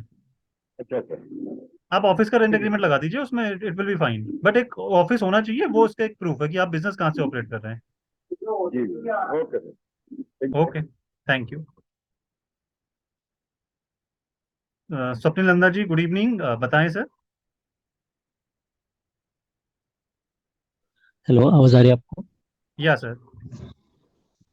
जी, गुड इवनिंग। मेरा नाम स्वप्निल है। मुझे पूछना था हाँ कि जी। ये जो आपने सारी स्कीम्स के बारे में बताए हैं, तो वो किन के लिए एप्लीकेबल होगी? क्योंकि मैं पिछले साल से 2022 से मैं ट्राई कर रहा हूँ सीजीटीएमसी के लिए, केवाईसी के लिए, हाँ सॉरी जी। केवीआईसी के लिए। मेरे पास सर्टिफिकेट भी है, पर कोई भी बेनिफिट अभी तक मुझे मिला नहीं है। तो आपका कोई बिजनेस में टर्नओवर है, अभी है सर? नहीं है अभी, आप जी, बिजनेस स्टार्ट मैं करने वाले हैं? नहीं है, मेरा बिल्कुल भी नहीं है, कुछ भी नहीं है। अभी आपने जैसे कि पता है स्टार्टअप के लिए इनोवेशन चाहिए। मान लीजिए मुझे इनोवेशन का ऐसा कोई आइडिया नहीं है, नॉर्मल बिजनेस करना हो, तो 5 लाख तक का भी ऐसे लोन के लिए कोई मिल सकता है? क्योंकि पीएसबी लोन 59 मिनट्स में गए थे तो बैंक का मैनेजर हम पर हंस रहा था, कह रहा था कि कौन सी गवर्नमेंट है जो 59 मिनट्स में लोन देती है, कुछ नहीं होता। फिर ना नहीं। उन्होंने एक्सेप्ट किया ना रिजेक्ट किया, पेंडिंग पर ही है अभी तक, तो 1 साल 1.5 साल से। अच्छा, कौन से बैंक में अप्लाई किया था सर आपने ये? कोपर खैरने में एक बैंक है नवी मुंबई, मुझे याद नहीं, स्टेशन के पास ही है। अच्छा, क्योंकि ये जो साइट है ये गवर्नमेंट से मैनेज होती है, और इनमें जो एप्लीकेशन जाती हैं डायरेक्टली बैंक के पास पहुंचती हैं। तो बैंक को विद इन जी टाइमलाइन या तो उसको रिजेक्ट करना होता है या एक्सेप्ट करना होता है। तो या तो आप क्रेडेंशियल्स हमें दे दीजिए, कोई गवर्नमेंट बैंक के पास ही जाइएगा आप, तो वो जल्दी से आपकी एप्लीकेशन को प्रोसेस कर देंगे सर। एक्चुअली मैंने मेरे अपने साइड से भी कराया था, दोस्त के पीएसबी लोन से भी कराया था, तो एक्सेप्ट भी नहीं हुआ, रिजेक्ट भी नहीं हुआ है। और मुझे जानना है, मेरे पास केवीआईसी का सर्टिफिकेट है, तो उसका बेनिफिट कैसे ले सकता हूँ? मुझे सर समझ आप में ना, नहीं आ रहा, मैं प्रोसेस कैसे करूँ, क्योंकि मेरे पास केवीआईसी कुछ की, नहीं, ना आप जमीन है। केवीआईसी का अगर सर्टिफिकेट है तो आप केवाईसी के पोर्टल में जाके उनको अप्लाई करना होता है, जिसे हम लोग कहते हैं prime minister employment generation programme. तो आपने पीएमईजीपी में किया था या जी जी जी, पीएसबी बिल्कुल। में जाके किया था? पीएसबी में भी अलग से किया था, पीएमईजीपी में मैं कोशिश कर रहा हूँ, लेकिन मैं सफल नहीं हो पा रहा हूँ। मुझे आगे का प्रोसीजर समझ में नहीं आ रहा है। मैं सर यही सोच रहा पीएमई हूँ कि पीएमईजीपी अभी ये में क्या होता है, मैं प्रोसेस पीएमईजीपी करूंगा में तो इसमें डिस्ट्रिक्ट, सक्सेस मिलेगा या नहीं मिलेगा? सर देखिए सीजीटीएमएससी और या मुद्रा लोन आप अप्लाई कर दीजिए। पीएस59 में अगर आपको 5 लाख या 10 लाख का मिला है तो मुद्रा लोन इजीली हो जाते हैं। नहीं हो रहे तो मैं एक बार इसको अप्लाई कर देंगे, हमारी टीम। हम लोग एक रिसेंटली गवर्नमेंट के पास जाके उसको करवा देंगे सर। जी जी, मुझे सीजीटी एमएससी में ही इंटरेस्ट है, क्योंकि वो सारी गारंटी गवर्नमेंट ले रही है, लेकिन उसका प्रोसीजर भी मैं समझ नहीं पा रहा हूँ। करते तो एक को कॉल किया था, वो बोल रहा है ऐसा नहीं होता वैसा नहीं होता। एक से मैंने बात की थी कॉल पर, हेल्पलाइन पर, तो मुझे अच्छा, समझ में नहीं आया, मैं अकेला पड़ गया हूँ, मैं कोई हैंड होल्डिंग कोई नहीं, सपोर्ट आप नहीं। हमारी टीम से फोन कर सकते हैं। आप ये जो रजिस्ट्रेशन लिंक है आप उसमें एक बार क्लिक कर दीजिए, आप अपनी क्वेरी डाल दीजिए, हमारी टीम वहां से तो कॉल बैक कर लेगी आपको सर। यदि स्टार्टअप नहीं होगा तो भी सपोर्ट मिलेगा ना आपकी ओर से? Definitely sir. बहुत बहुत धन्यवाद, thank you sir. Okay. Chandrasekaran ji. हाँ नमस्ते सर। Sir hello. नमस्ते। सर गुड हाँ इवनिंग, नमस्ते sir. you told that we can directly approach the incubators with our application. Is it possible to contact them with the yes sir, you can contact दम। आप जब आप इनकी site में जाएंगे ना, जो हमने लिंक दिया था साइट का, वहाँ पे बहुत सारे इंक्यूबेटर्स जो रजिस्टर्ड हैं, वहाँ पे मेरे ख्याल से मोर देन 100 इंक्यूबेटर्स रजिस्टर्ड है। वहीं पे आप उनके साथ अप्लाई कर सकते हैं, वहीं पे इंक्यूबेशंस को। one more question, sir. Hello. Yes sir. Hello. Yes sir. Yeah. Now you have presented and I couldn't follow it so with speed. Can I have this your presentation PPT presentation for my slow reading? No issue sir, वो हम लोग share कर देंगे sir. आप यहाँ पे registration में link कर दीजिएगा, so that we can share the link of the No, PPT. I have shared for this. ठीक है। Okay sir. Okay. Please. Arun ji.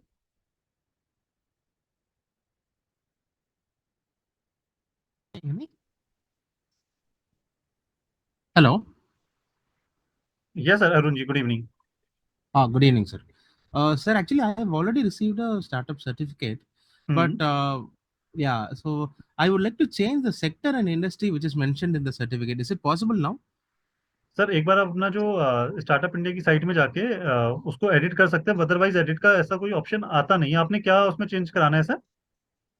Sector actually it is mentioned as others in the sector instead of my this thing, like I think marketing and so in the sector it is mentioned as others. Okay sir, उसमें change करने का option नहीं आएगा, but you can directly approach to ministry of commerce DPIIT को। वो Okay. शायद आपकी कुछ हेल्प कराते हैं, क्योंकि एडिट का ऑप्शन वहाँ पे नहीं आता sir. Okay. And one more doubt is like I am into export business. So can I use the CGSS scheme for like getting this packing credit? Yes sir, you can. Okay. तो अभी कहाँ But से I बोल रहे हैं actually sir? I'm calling from Chennai. Chennai. Okay. So basically like I'm actually like I just incorporated like this year only in April. So is it like they'll be asking for 1 year or 2 years like this yes, thing because under CGSS scheme there is a vintage of 12 months। 12 months it should be. Okay. हाँ, otherwise you can always apply for the CGTMSE under hybrid scheme. CGTMSE at hybrid scheme. Okay. हाँ, उसमें there is no vintage requirement.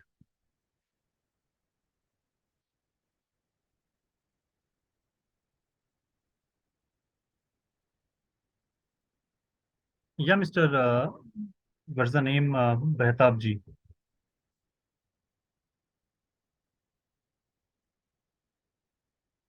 Rakesh Khara ji. Hello sir, is it audible sir? Yeah you are audible sir, good evening. Sir ये sir, very good evening sir. Sir मेरा नाम राकेश कर रहा है। Last month ही मैंने private limited firm incorporate किया है sir. हाँ जी। बैंक मेरे फादर भी सर एक्स SBI में बैंक मैनेजर है, तो ओके। हाँ सर रिटायर्ड है सर।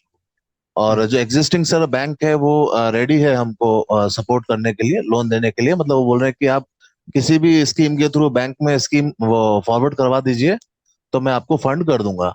सर हाँ जी। मेरा सवाल ये है कि बीइंग लाइक एक ही महीना मुझे हुआ है, लेकिन मुझे स्टार्टअप के लिए किस स्कीम के थ्रू जाना चाहिए? मेरा सर्विस सेक्टर बिजनेस है सर। मतलब आई एम लाइक हमारा डेटा एनालिटिक्स से रिलेटेड बिजनेस है, आपको स्टैटिस्टिकल लोन एनालिसिस। अमाउंट कितना चाहिए सर? उसके बाद फिर हम लोग बता पाएंगे। Sir at least sir I want more than 20 lakh rupees, but my concern is sir I want in no collateral scheme sir. Means तो कोलेटरल का सर मेरे पास अरेंजमेंट नहीं है sir. Okay, and is there any women director in your company? Sir SC ST category में है sir, SC ST So you category. can go for Startup India scheme, sir.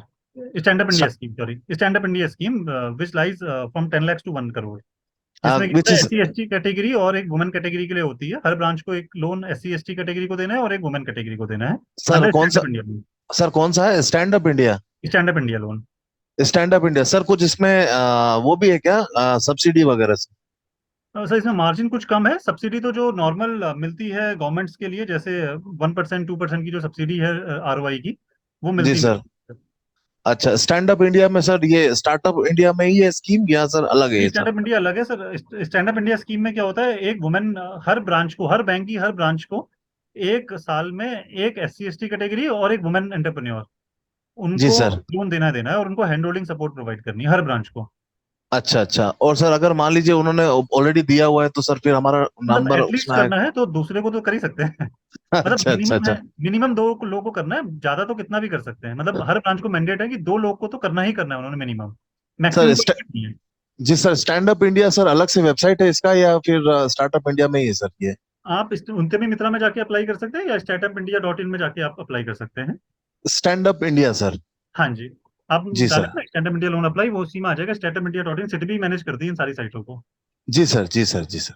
Yes sir, thank you sir. और अगर कुछ query रहती है तो आप हमसे कांटेक्ट कर सकते हैं, कोई दिक्कत नहीं है सर। सर सर हम सही जगह पहुंचे सर, यही सब confusion. Bharti ji, Bharti Jain ji, she wanted to ask something. हाँ, please unmute her. Hello. यम Bharti ji, good evening. Good evening. Good evening, Sandeep. या I am advocate dealing in intellectual property rights. हम्म तो हमारे एक client हैं जिनका registered office Delhi में है और उनका जो मैन्युफैक्चरिंग यूनिट है वो उत्तराखंड में है। ठीक है। उनका पेटेंट्स है वो दिल्ली के एड्रेस से है।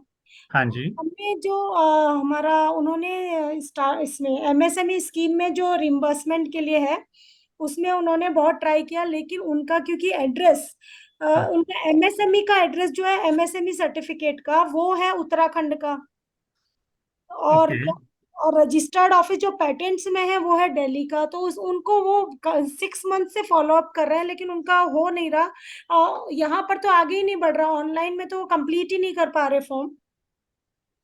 तो और आप इनका MSME में एडिशनल प्लेस ऑफ बिजनेस दिखा दीजिए रजिस्टर्ड। अच्छा, लेकिन उत्तराखंड का करा दिया होगा तो प्रिंसिपल वो रहेगा उसका। यस।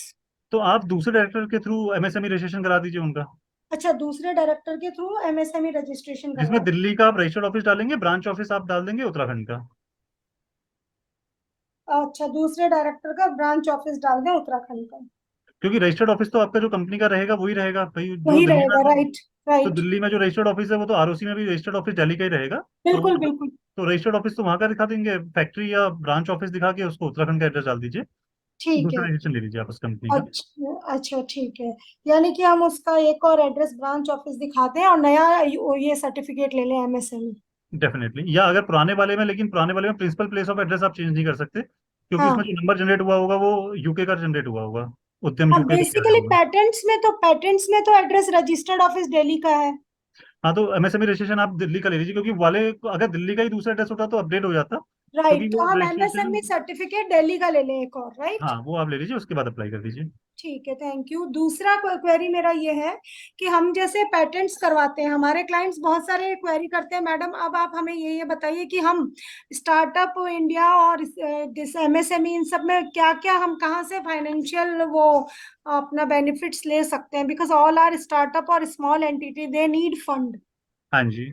तो उसके लिए वो कहाँ, अब आप जैसे एक चीज क्लियर आपने क्लियर की कि जो भी है वो किसी न किसी, चाहे वो गवर्नमेंट का हो चाहे प्राइवेट हो, लेकिन इनक्यूबेटर के थ्रू ही कर सकते हैं, राइट। अगर सीड फंड स्कीम या ग्रांट वगैरह आपको चाहिए, अगर लोन चाहिए तो वो बैंक्स के थ्रू आएगी आपके पास। अच्छा, लोन और लोन की कंडीशंस जो आपने बताई हैं। हाँ, लोन जो होगा वो बैंक के थ्रू जाएगा, और हम्म। जो भी ग्रांट वगैरह होंगी वो आएंगी इनक्यूबेटर्स के through. Grant and seed fund वो सारा हाँ, बेसिकली इनक्यूबेटर के seed through. Fund, fund of fund, और या बेसिकली एस्पायर फंड या यूपी स्टेट स्टार्टअप फंड, वो सारा हाँ, उन इनक्यूबेटर्स के थ्रू आएगा या AIF के थ्रू आएगा। तो ये जो एस्पायर फंड यूपी स्टेट का है वैसा ही दूसरे स्टेट में भी है। मैम अभी तक तो उसका कोई जानकारी नहीं है, हर स्टेट का अपना हो सकता है, लेकिन ये जो इस यूपी गवर्नमेंट का तो क्योंकि सिडबी मैनेज करती है, तो सिडबी की साइट से आप अप्लाई कर सकते हैं यूपी अच्छा, गवर्नमेंट का स्टेट स्टार्टअप फंड। ठीक है ठीक है। और इसमें अगर हमें प्रोसीजरल कुछ आती है, जैसे कि अब अगर हम दिल्ली का कराएं और प्रोसीजरल इश्यू आते हैं तो हमें दिल्ली के MSME का जो ऑफिस है उसी से कांटेक्ट करना होगा। हाँ जी मैम, बिल्कुल बिल्कुल, लोकल DIC ऑफिस से। ऑफिस परवरगंज में है यहाँ पे। हाँ हाँ, आप पटपटगंज में। Definitely ma'am.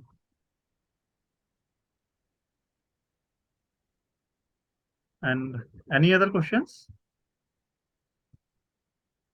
I'm sure we had a very interactive session today और सर ने इतने सारे क्वेश्चन सबके आंसर किए हैं. I'm sure कि सबको कुछ ना कुछ मिला है उनकी क्वेरी का जिससे सर हेल्प कर सके. He's a expertise in MSME and I'm sure किसी का कुछ रह गया है and they want Mohammed to Salim. ask again. We request sir for another session because he's already given us so much valuable time and he's here for some time only with us. So let's conclude this and thanks everybody. Sandeep ji, is there anything you like to speak? No ma'am, but कुछ अगर नवरीत जी आ रहे हैं कुछ line पे. अच्छा Hello. हाँ जी, नवदीप जी Hello. पूछिए. Yeah, sir, I do have one more question कि Yes, मेरी sir. अभी फर्म जो है we are into service sector. हाँ सर्विस जी. में हमारा जो ऑब्जेक्टिव है वो मैन पावर एंड ट्रेनिंग्स का है, जिसमें Okay. मोदी साहब का भी ये ड्रीम रहा है कि मैन पावर को ट्रेन करके विदेश भेजने का. Almost on the same this thing we are also into. अभी डीपीआईटी का हमारे को भी अगस्त में सर्टिफिकेट मिल गया है. अभी Okay. स्टार्टअप के लिए मेरे को जो सीड फंड है उसके लिए कैसे प्रोसीड करना है? सर सीड फंड की साइट में जाके आप seed fund dot startup India dot gov इनमें जाके आप अप्लाई कर दीजिए सर सीड फंड को, सेल्फ सर सर्टिफिकेशन को. हालांकि मैंने आपके थ्रू आपको एक मेल भी किया था, आपका जो ईमेल आईडी है वहां पर मेल किया था. They have send me a question this one format, वो फॉर्म भरकर भेजा था, लेकिन उसके बाद अभी तक कोई अपडेट नहीं है. तो can I come down to your office in Delhi? Yes you can. Sonia ji एक बार इनसे देख लीजिए इन्होंने कौन सी मेल करी थी. Sure. Navdeep ji, we will check and we'll definitely get back to you on this. Kindly अगर आप कहते हैं तो मैं मैम ट्यूसडे को भी दिल्ली आ सकता हूँ. I suppose your office in near Karol Bagh only. Yes sir. Sir, तो नवनीत जी आप कहाँ पे हैं सर, कहाँ से रहते हैं sir? I am from Chandigarh. अच्छा चंडीगढ़. ओके, तो एक बार देख लेते हैं. Then definitely will get in touch with you. Thank you very much sir. Thank you very much sir. Thank you. Thank you. Okay. anybody else, please? Anybody else? Yes, Mr. Chitti ji. Karthik, please unmute. Yeah. I mean, PPT will be shared to all the registered users, I hope. Yes sir. अगर आप ये form भर दें तो we can always, और otherwise YouTube में आ जाएगा sir ये सारा webinar. Okay. And there is Mr. Ajay ji, sir. I think he wants to ask like if there's any schemes for fintech startup. या Hello. या mister Janesh ji, Desai ji. Yeah, sir, we are November 2020 startup. We are Okay. a DPIIT approved startup. ठीक है. Thereafter, there was a spell of Corona. We could not do anything on our startup. Then we tried to get some seed fund, and we also tried to get our project funding, but we did not succeed. That project is approximately 10 CR project. It's a new greenfield project. Is related to specialized mycelia and grow your own mushroom. It is scalable and very new format. Okay. So if we want to again restart, because we have already spent almost 3 years, so are we likely to get any seed capitals? And total project cost is around 10 CR, out of which we will fund approximately 2.5 to 3 CR. Balance about 7 to 7.5 CR. We need project loans. So sir, because seed fund scheme is applicable only for startups which are less than 2 years old. So as you told, your startup is registered in 2020. So Yeah. under seed fund scheme, you are not eligible to apply because already 2 years has been passed. But you can apply loan under CGSS. What is the limit in CGSS? 10 crores. Okay, and all With any banks bank, but there is they need a stable revenue of 12 months. No, we are a new greenfield project. Okay. So it's a new greenfield project. ठीक है, तो एक बार आप banks में apply कर दीजिए तो अंडर सीजीटीएमएससी में, अदरवाइज इन एनी केस अगर सीजीएसएस नहीं हो पाता तो सीजीटीएमएससी में you can get 5 crore rupees initially unsecured. Okay. So, and if we have to approach you, which is the correct number if we want to speak to you? तो आप sir form भर दीजिए, मेघा जी या सोनिया जी आपसे एक बार touch में हो जाएंगी, एंड ठीक. Definitely we will get in touch with you. We'll do that. Okay. या अशोक जी. Please unmute Ashok ji. कार्तिक.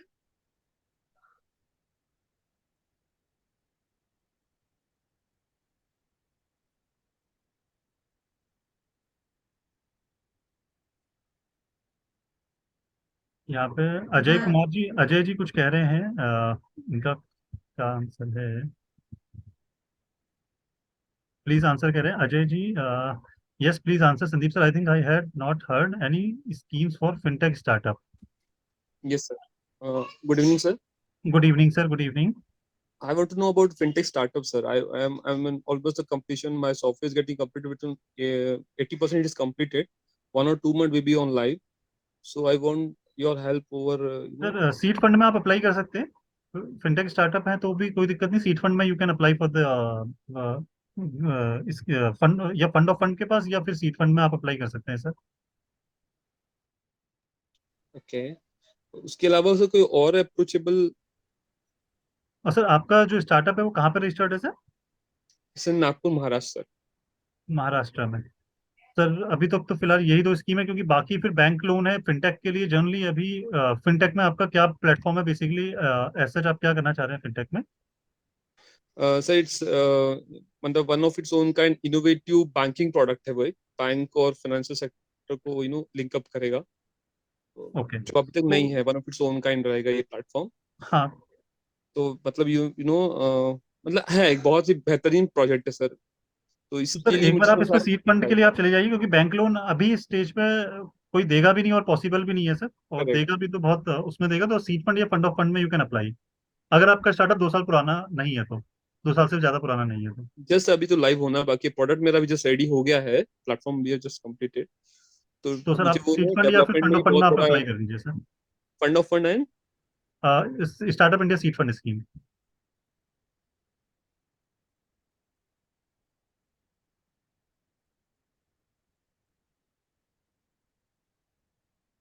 कार्तिक, मनोज जी को अनम्यूट कर दीजिए.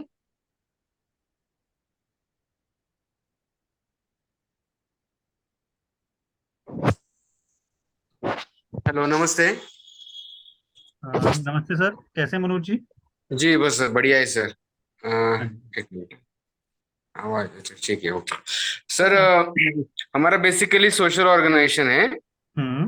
और हमने इंडिया का पहला integrated one stop solution innovate किया है फॉर पीपल विद डिसेबिलिटीज, दिव्यांग differently able brothers and sisters के लिए. हम्म. तो हमें थोड़ा गाइडेंस चाहिए कि ये पेटेंट है या जो भी हमने इनोवेट किया है, ये सोशल स्टार्टअप हो सकता है क्या? अभी आंसर तो आपका नो आया है चैट में, क्वेश्चन आंसर क्योंकि में. सर स्टार्टअप इंडिया की जो स्कीम्स हैं, जो बेसिकली बेनिफिट है, आप एमएसएमई तो बन सकते हो. एमएसएमई में आपको जो पेटेंट का जो बेनिफिट मिल जाएगा वो मिल जाएगा, 50% का जो बेनिफिट है. बट हाँ. अगर आपको स्टार्टअप में रजिस्टर कराना है तो उसके लिए या तो प्राइवेट लिमिटेड कंपनी होनी चाहिए, या रजिस्टर्ड पार्टनरशिप फॉर्म होनी चाहिए, या फिर लिमिटेड लाइबिलिटी पार्टनरशिप होनी चाहिए. तो क्योंकि सिंस यू हैव सेड कि you are a social organisation, यानी कि you must be a trust society और सेक्शन 8 कंपनी होगी आपकी. हाँ, तो इसके लिए एप्लीकेबल नहीं है. हाँ, उसके लिए एप्लीकेबल नहीं है. आप एमएसएमई में रजिस्ट्रेशन करा सकते हैं सर, अपना उद्यम रजिस्ट्रेशन आप ले सकते हैं. उसके जो बेनिफिट है वो आपको मिल जाएंगे, स्टार्टअप के बेनिफिट नहीं मिल पाएंगे सर. अगर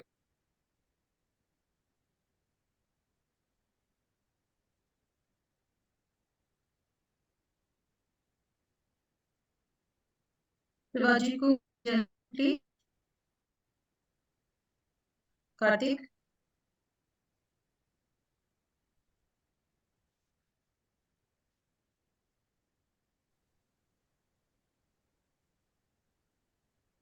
हेलो.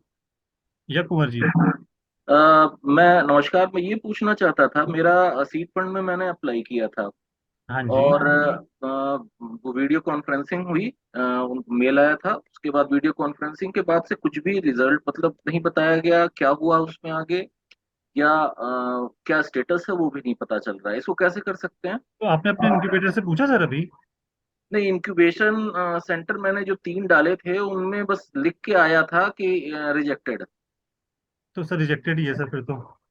अच्छा। हाँ नहीं, वो मैंने आईआईटी कानपुर का डाला था। हाँ। आईआईटी कानपुर मैंने बीआईजी भी डाला हुआ था और सीड फंड भी डाला है, तो बीआईजी में भी सेकंड स्टेज पे हूँ अभी। लेकिन इसका कैसे हुआ मैं समझ नहीं पाया, इसका कोई कारण तो होगा। हाँ कारण होगा, वो आपको वहीं से पता चलेगा। अगर आपका आईआईटी कानपुर का कोई क्वेश्चन है तो आप बता दीजिए, मैं इसको रिजॉल्व कराने की कोशिश कर लेंगे। रीजन मैं पूछ के आपको बता दूंगा आईआईटी कानपुर से। नहीं, सीड फंड वाले की मैं बात कर रहा हूँ। बीआईजी में तो अभी सेकंड स्टेज पे हूँ, वो अच्छा। बायरेग वाले में, उसमें ओके। तो हूँ सेकंड स्टेज पे। लेकिन सीड फंड में क्यों उन्होंने रिजेक्ट किया, कोई कारण बताते नहीं है, कोई मेल नहीं करते हैं क्या? सर वो आई होगी, आपके पोर्टल में दिख रहा होगा वहां से। नहीं, नहीं आया है, कुछ भी नहीं आया है, तो कोई रीजन नहीं दिया है। सर एक अभी बार तक आप कोई उनका। मेल नहीं मैंने, बल्कि वो इनका एक ऑप्शन होता है जिसमें रीजन पूछने का था, मैंने वो भी फिर से मेल कर दिया था, लेकिन उसका भी कोई अभी तक जवाब नहीं आया। सर ये तो फिर आपको गवर्नमेंट से ही पूछना पड़ेगा, क्योंकि वो जनरली वो रीजन देते हैं कि क्यों रिजेक्ट हो रही है, कि आप क्राइटेरिया में नहीं फिट बैठे या कुछ हुआ। दिया नहीं, ये बड़ा सरप्राइजिंग था। खैर, अब मैं आपका नंबर ये दिखा रहा है रजिस्ट्रेशन के साथ, अगर कोई ऐसी दिक्कत होगी तो आपसे डायरेक्ट बात की जा सकती है। हाँ जी बिल्कुल। ठीक है, थैंक यू। Thank you.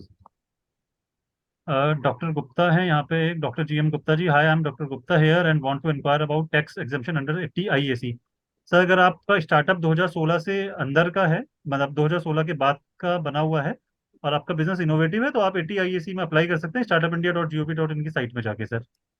उसके लिए आपको पास स्टार्टअप इंडिया का रजिस्ट्रेशन सर्टिफिकेट होना चाहिए, और आप एग्जामेशन अप्लाई कर सकते हैं सर। आपको उसके बारे में क्या जानकारी चाहिए, आप अपना अनम्यूट करके आप पूछ सकते हैं क्वेश्चन डॉक्टर गुप्ता।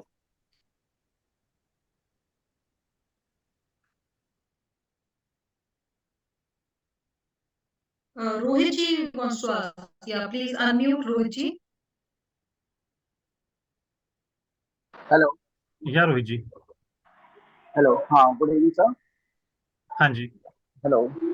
हाँ सर, मैं कहता हूँ मेरे को जैसे स्टार्टअप इंडिया का सर्टिफिकेट है, just I get 5 to 6 months before. तो सर इससे बेनिफिट मतलब अपने आप मिलेंगे सर्टिफिकेट लेने के बाद, या हमें इसके लिए अप्लाई करना पड़ता है? नहीं, अप्लाई करना पड़ेगा सर आपको। अप्लाई करना पड़ेगा। Yes sir. मैं इससे क्या क्या बेनिफिट ले सकते हैं इससे हम, और कैसे?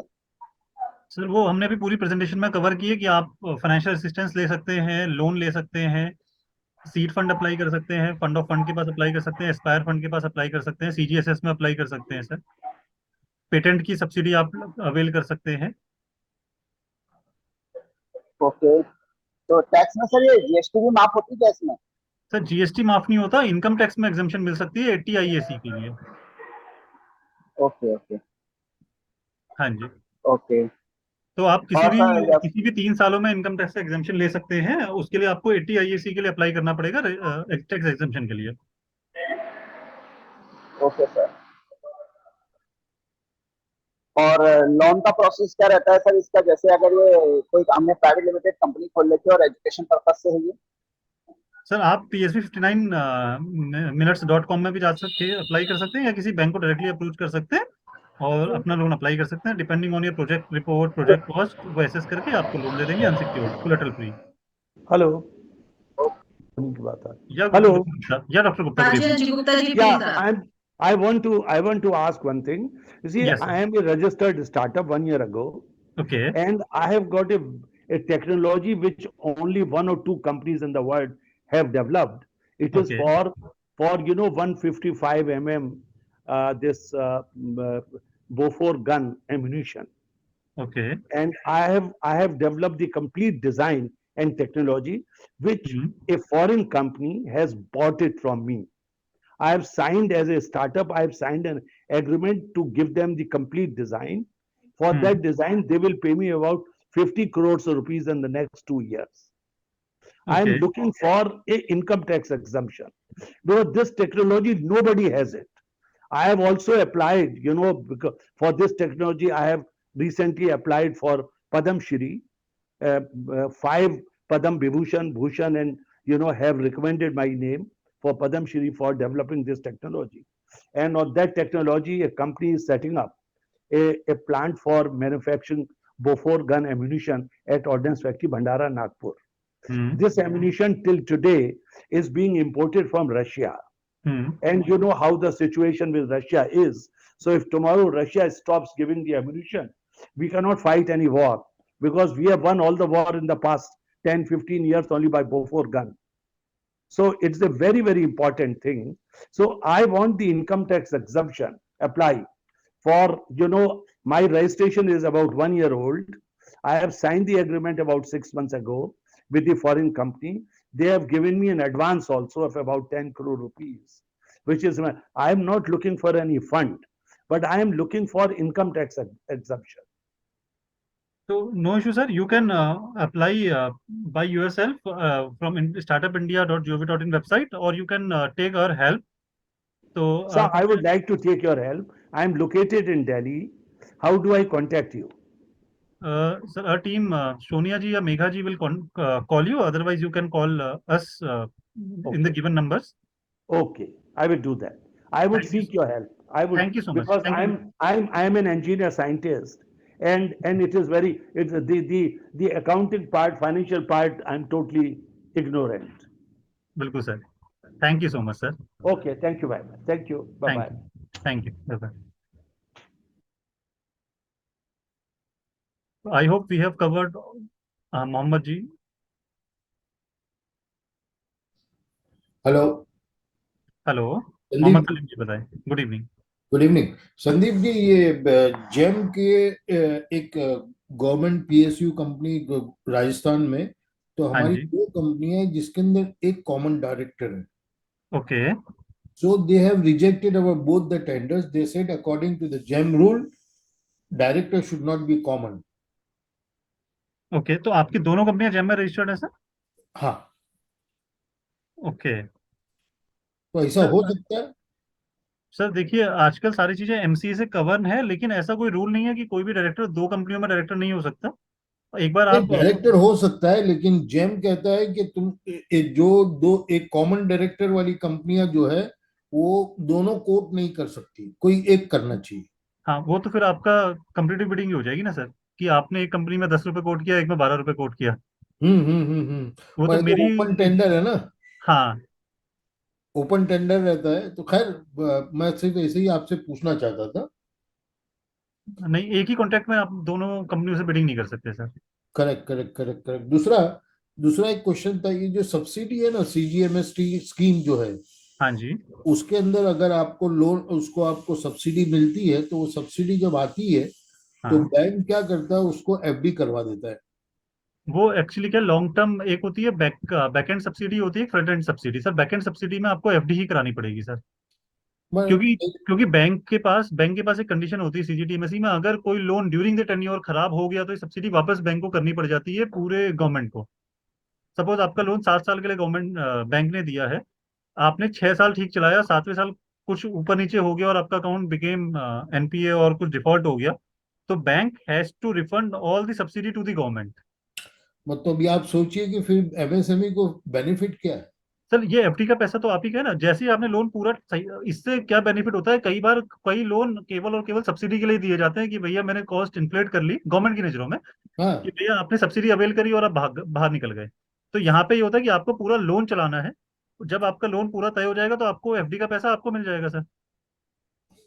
तो वो एफडी कर लेते हैं और फिर आप वहीं के वहीं खड़े हो जाते हैं. हाँ, तो बस ये एक्चुअली पर्पस इसके पीछे सर मैं ये बता दूं कि ये था कि लोग इसको डिफॉल्ट ना करें, क्योंकि बैंक को अगर लास्ट किस्त भी अगर डिफॉल्ट होता है तो बैंक को तो सारा का सारा पैसा गवर्नमेंट को वापस देना पड़ता है जो सब्सिडी आया हुआ था.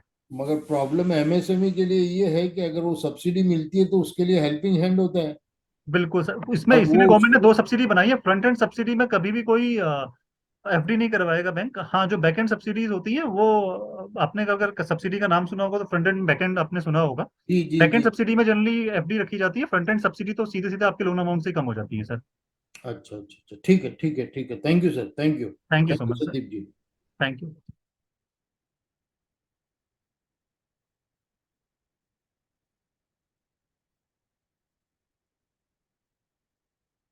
अशोक जी बताएं।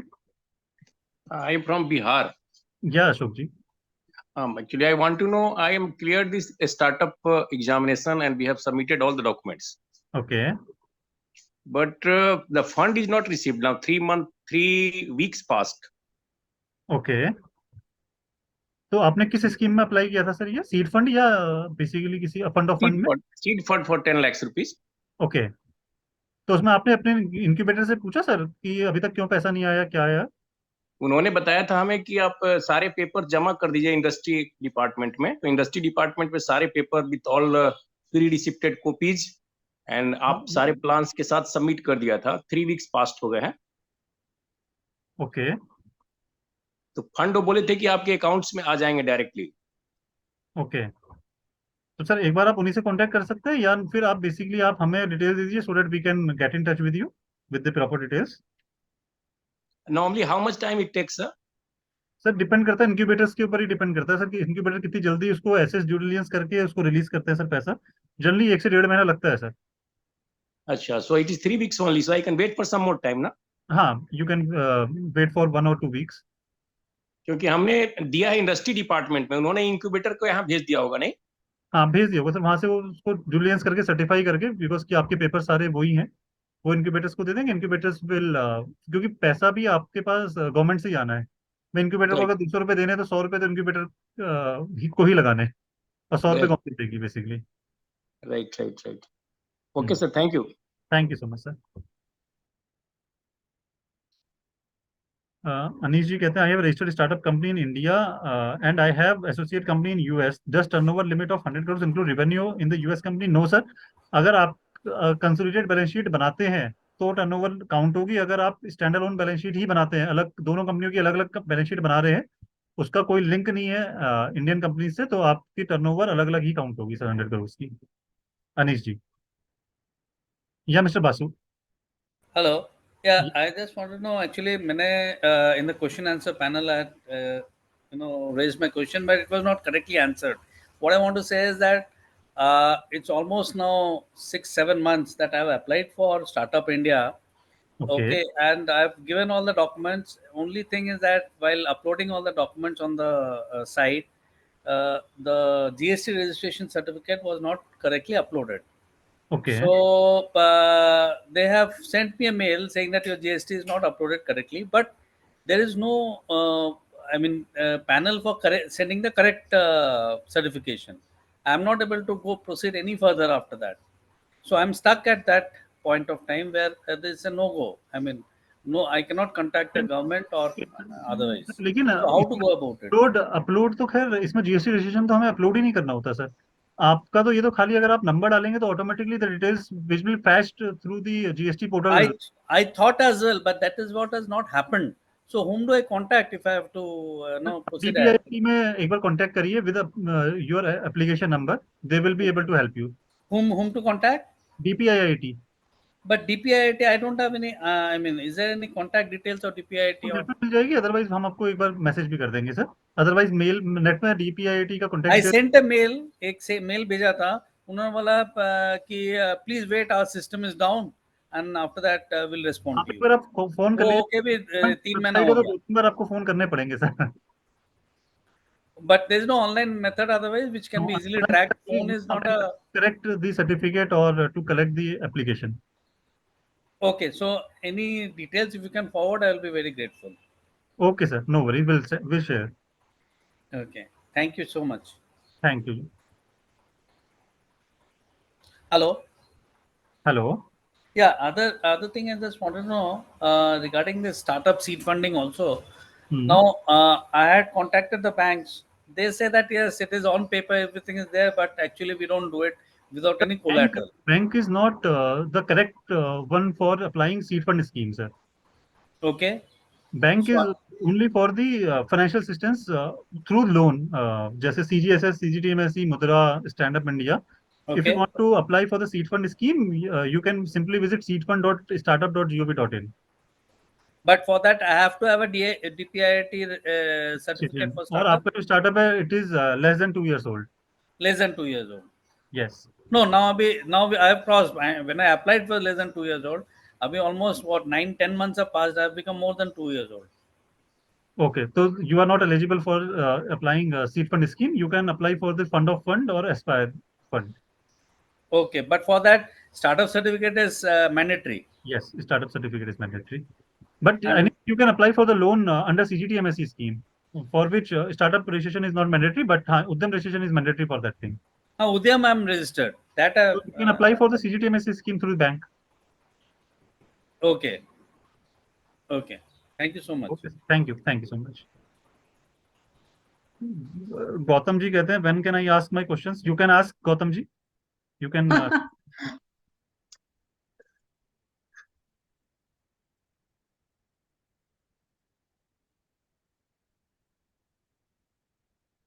Please unmute, Gautam ji.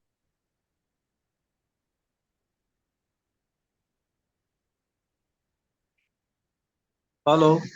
Hello. Yeah, my name is Gautam Landekar. हाँ जी. मेरा सवाल सर दो काउंट्स पे है. मतलब basically if you go to see, तो I am unemployed and I don't have income. Okay. Because there is no business and there is no employment. But I formed a startup. My startup has got registered as a private limited company and a LLP. So LLP है तो मैं एक जगह partner हूँ, private limited है तो मैं एक जगह डायरेक्टर हूँ. पर मेरा इनकम टैक्स रिटर्न कुछ भी नहीं है, और मेरा एक प्रोप्राइटरी फर्म है जहाँ पे मैंने जीएसटी मेरे को निकालने को कहा था, इससे नंबर निकाल के रखा था, उसमें भी कोई टर्नओवर नहीं है. जीएसटी रिटर्न मेरा नील ले गया 3-4 साल से, नील रिटर्न डाल रहा है. तो मेरा actually sir, I wanted to apply under the Pradhan Mantri employment guarantee scheme to put up a bakery business basically. पर उधर मेरे को बताया कि भाई आपका तो जीएसटी है, तो मतलब इसका मतलब वो जीएसटी है तो आपको मतलब यू आर नॉट एलिजिबल. हाँ जी. तो मैं अगर अभी मेरा जीएसटी नंबर सरेंडर कर दूं प्रोप्राइटरी फर्म का, और इधर मेरा एक एलएलपी और एक प्राइवेट लिमिटेड कंपनी है, बट इनकम इज जीरो, उधर भी दोनों का कोई जीएसटी नंबर नहीं है, कोई रिटर्न नहीं है, कुछ नहीं है, तो can I be eligible for the employment guarantee scheme? No sir, generally the businesses individual capacity में जो कर रहे हैं वो ही जनरली पीएमईजीपी में एप्लीकेबल होते हैं. You can simply apply in your wife's name or children's name or some relative's name. It will be very beneficial under PMEGP. वो मेरे पास वो भी ऑप्शन नहीं है, because I am a bachelor, तो वो पॉसिबल नहीं है मेरे को. पर मैंने मेरा जीएसटी नंबर ये कर देता हूँ, आई विल सबमिट, क्या बोलते हैं ना, surrender it. Suggest prime minister employment generation programme की, वो एम्प्लॉयमेंट जनरेशन के लिए कह रहा है. वहां पे अगर आप जीएसटी नंबर सरेंडर भी कर देंगे ना, तो भी वो दिखाएगा कि you already own that GST number and you have surrendered so and so date on so and so date. It means you are a entrepreneur since last so many years. पर सर रिटर्न तो zero है, income statement भी नहीं है, मेरा कुछ नहीं है, एक्चुअली कुछ नहीं है. मतलब ये नहीं कि मैं छुपा रहा हूँ, कुछ है ही नहीं. सर देखिए, government is totally believe in documents की. वो तो ऑनलाइन आपकी जो स्क्रॉल हुई उसमें जीएसटी नंबर आ जाएगा, तो वो बहुत ज्यादा उसमें कुछ कोई कर नहीं पाएगा सर. क्योंकि आपको ही पता है पीएमईजीपी का जो केवीआईसी का जो पोर्टल है, वो पहले एसडीएम पास करेगा उस एप्लीकेशन को, और जिसने आईएफएससी कोड डाला होगा उस बैंक के पास फॉरवर्ड करेगा. तो जो सैंक्शन निकलेगा वो एसडीएम के थ्रू निकलेगा आपका, इसको based on your score card and the application filled by you. तो एसडीएम जब सैंक्शन करता है तो वो तो सारी चीजें देख लेगा, लेकिन जब बैंक अपना ड्यू डिलिजेंस करता है वो फिर पूरी सारी चीजें चेक करता है sir. Bank is not a problem, bank से मुझे मिल जाएगा सर, बिकॉज मेरा credit whatever CIBIL rating और ये सब अच्छा है. बैंक कहती है कि प्रॉब्लम नहीं है, अगर आप सरेंडर कर दो और अगर हमारे पास आता है तो कोई प्रॉब्लम नहीं, क्योंकि आपको वापस फिर वो केवीएससी वाले जीएसटी नया नंबर आपका निकाल ही देंगे आपके लिए. तो बैंक को प्रॉब्लम, बैंक को प्रॉब्लम में ना, आप पीएमईजीपी ना अप्लाई करके आप मुद्रा अप्लाई कर दीजिए. मुद्रा में जीएसटी नंबर से कोई इशू नहीं होगा सर आपको. और सब्सिडी नहीं मिलेगा ना सर? हाँ, that is the fun part of the story sir, वरना क्यों जाते. 25-30% का है सर. एक बार फिर आप अपने डिस्ट्रिक्ट कमिश्नर से एक बार बात कर लीजिए, जो वहाँ पे कंसर्न पर्सन होगा ना. Where you are located sir? Bombay. तो एक बार सर अपने कंसर्न एसडीएम जो होगा ना, एक बार वहाँ के उनके ऑफिस में जाके पता कर लीजिए एक बार. तो क्या किधर जाने का, यानी डिपार्टमेंट का नाम है एस क्या सर? एसडीएम जो बेसिकली बैठते हैं ना, सब डिस्ट्रिक्ट मजिस्ट्रेट, यही वो एप्लीकेशन एक्सेस करते हैं. जो आपका जहाँ पे बिजनेस रजिस्टर्ड होगा उसका जो हाँ SDM होगा एरिया का, SGM, SDM सब डिस्ट्रिक्ट मजिस्ट्रेट, अच्छा सब डिस्ट्रिक्ट मैजिस्ट्रेट, ओके वही इन एप्लीकेशंस को प्रोसेस करते हैं, उन्हीं के ऑफिस, मतलब वो तो क्या करते हैं, उनके ऑफिस करते हैं सर, बट नाम तो साइंड बाय SDM होती है सर वो एप्लीकेशन। ओके ओके ओके तो उनके ओके ऑफिस में जाके जो उनके क्लर्क वगैरह होंगे वहां से आप पता कर लीजिए, जो PMEGP को देखते होंगे वही वो गाइड कर देंगे सर। तो I think we have done for the day, तो can we conclude Sonia ji? Yeah.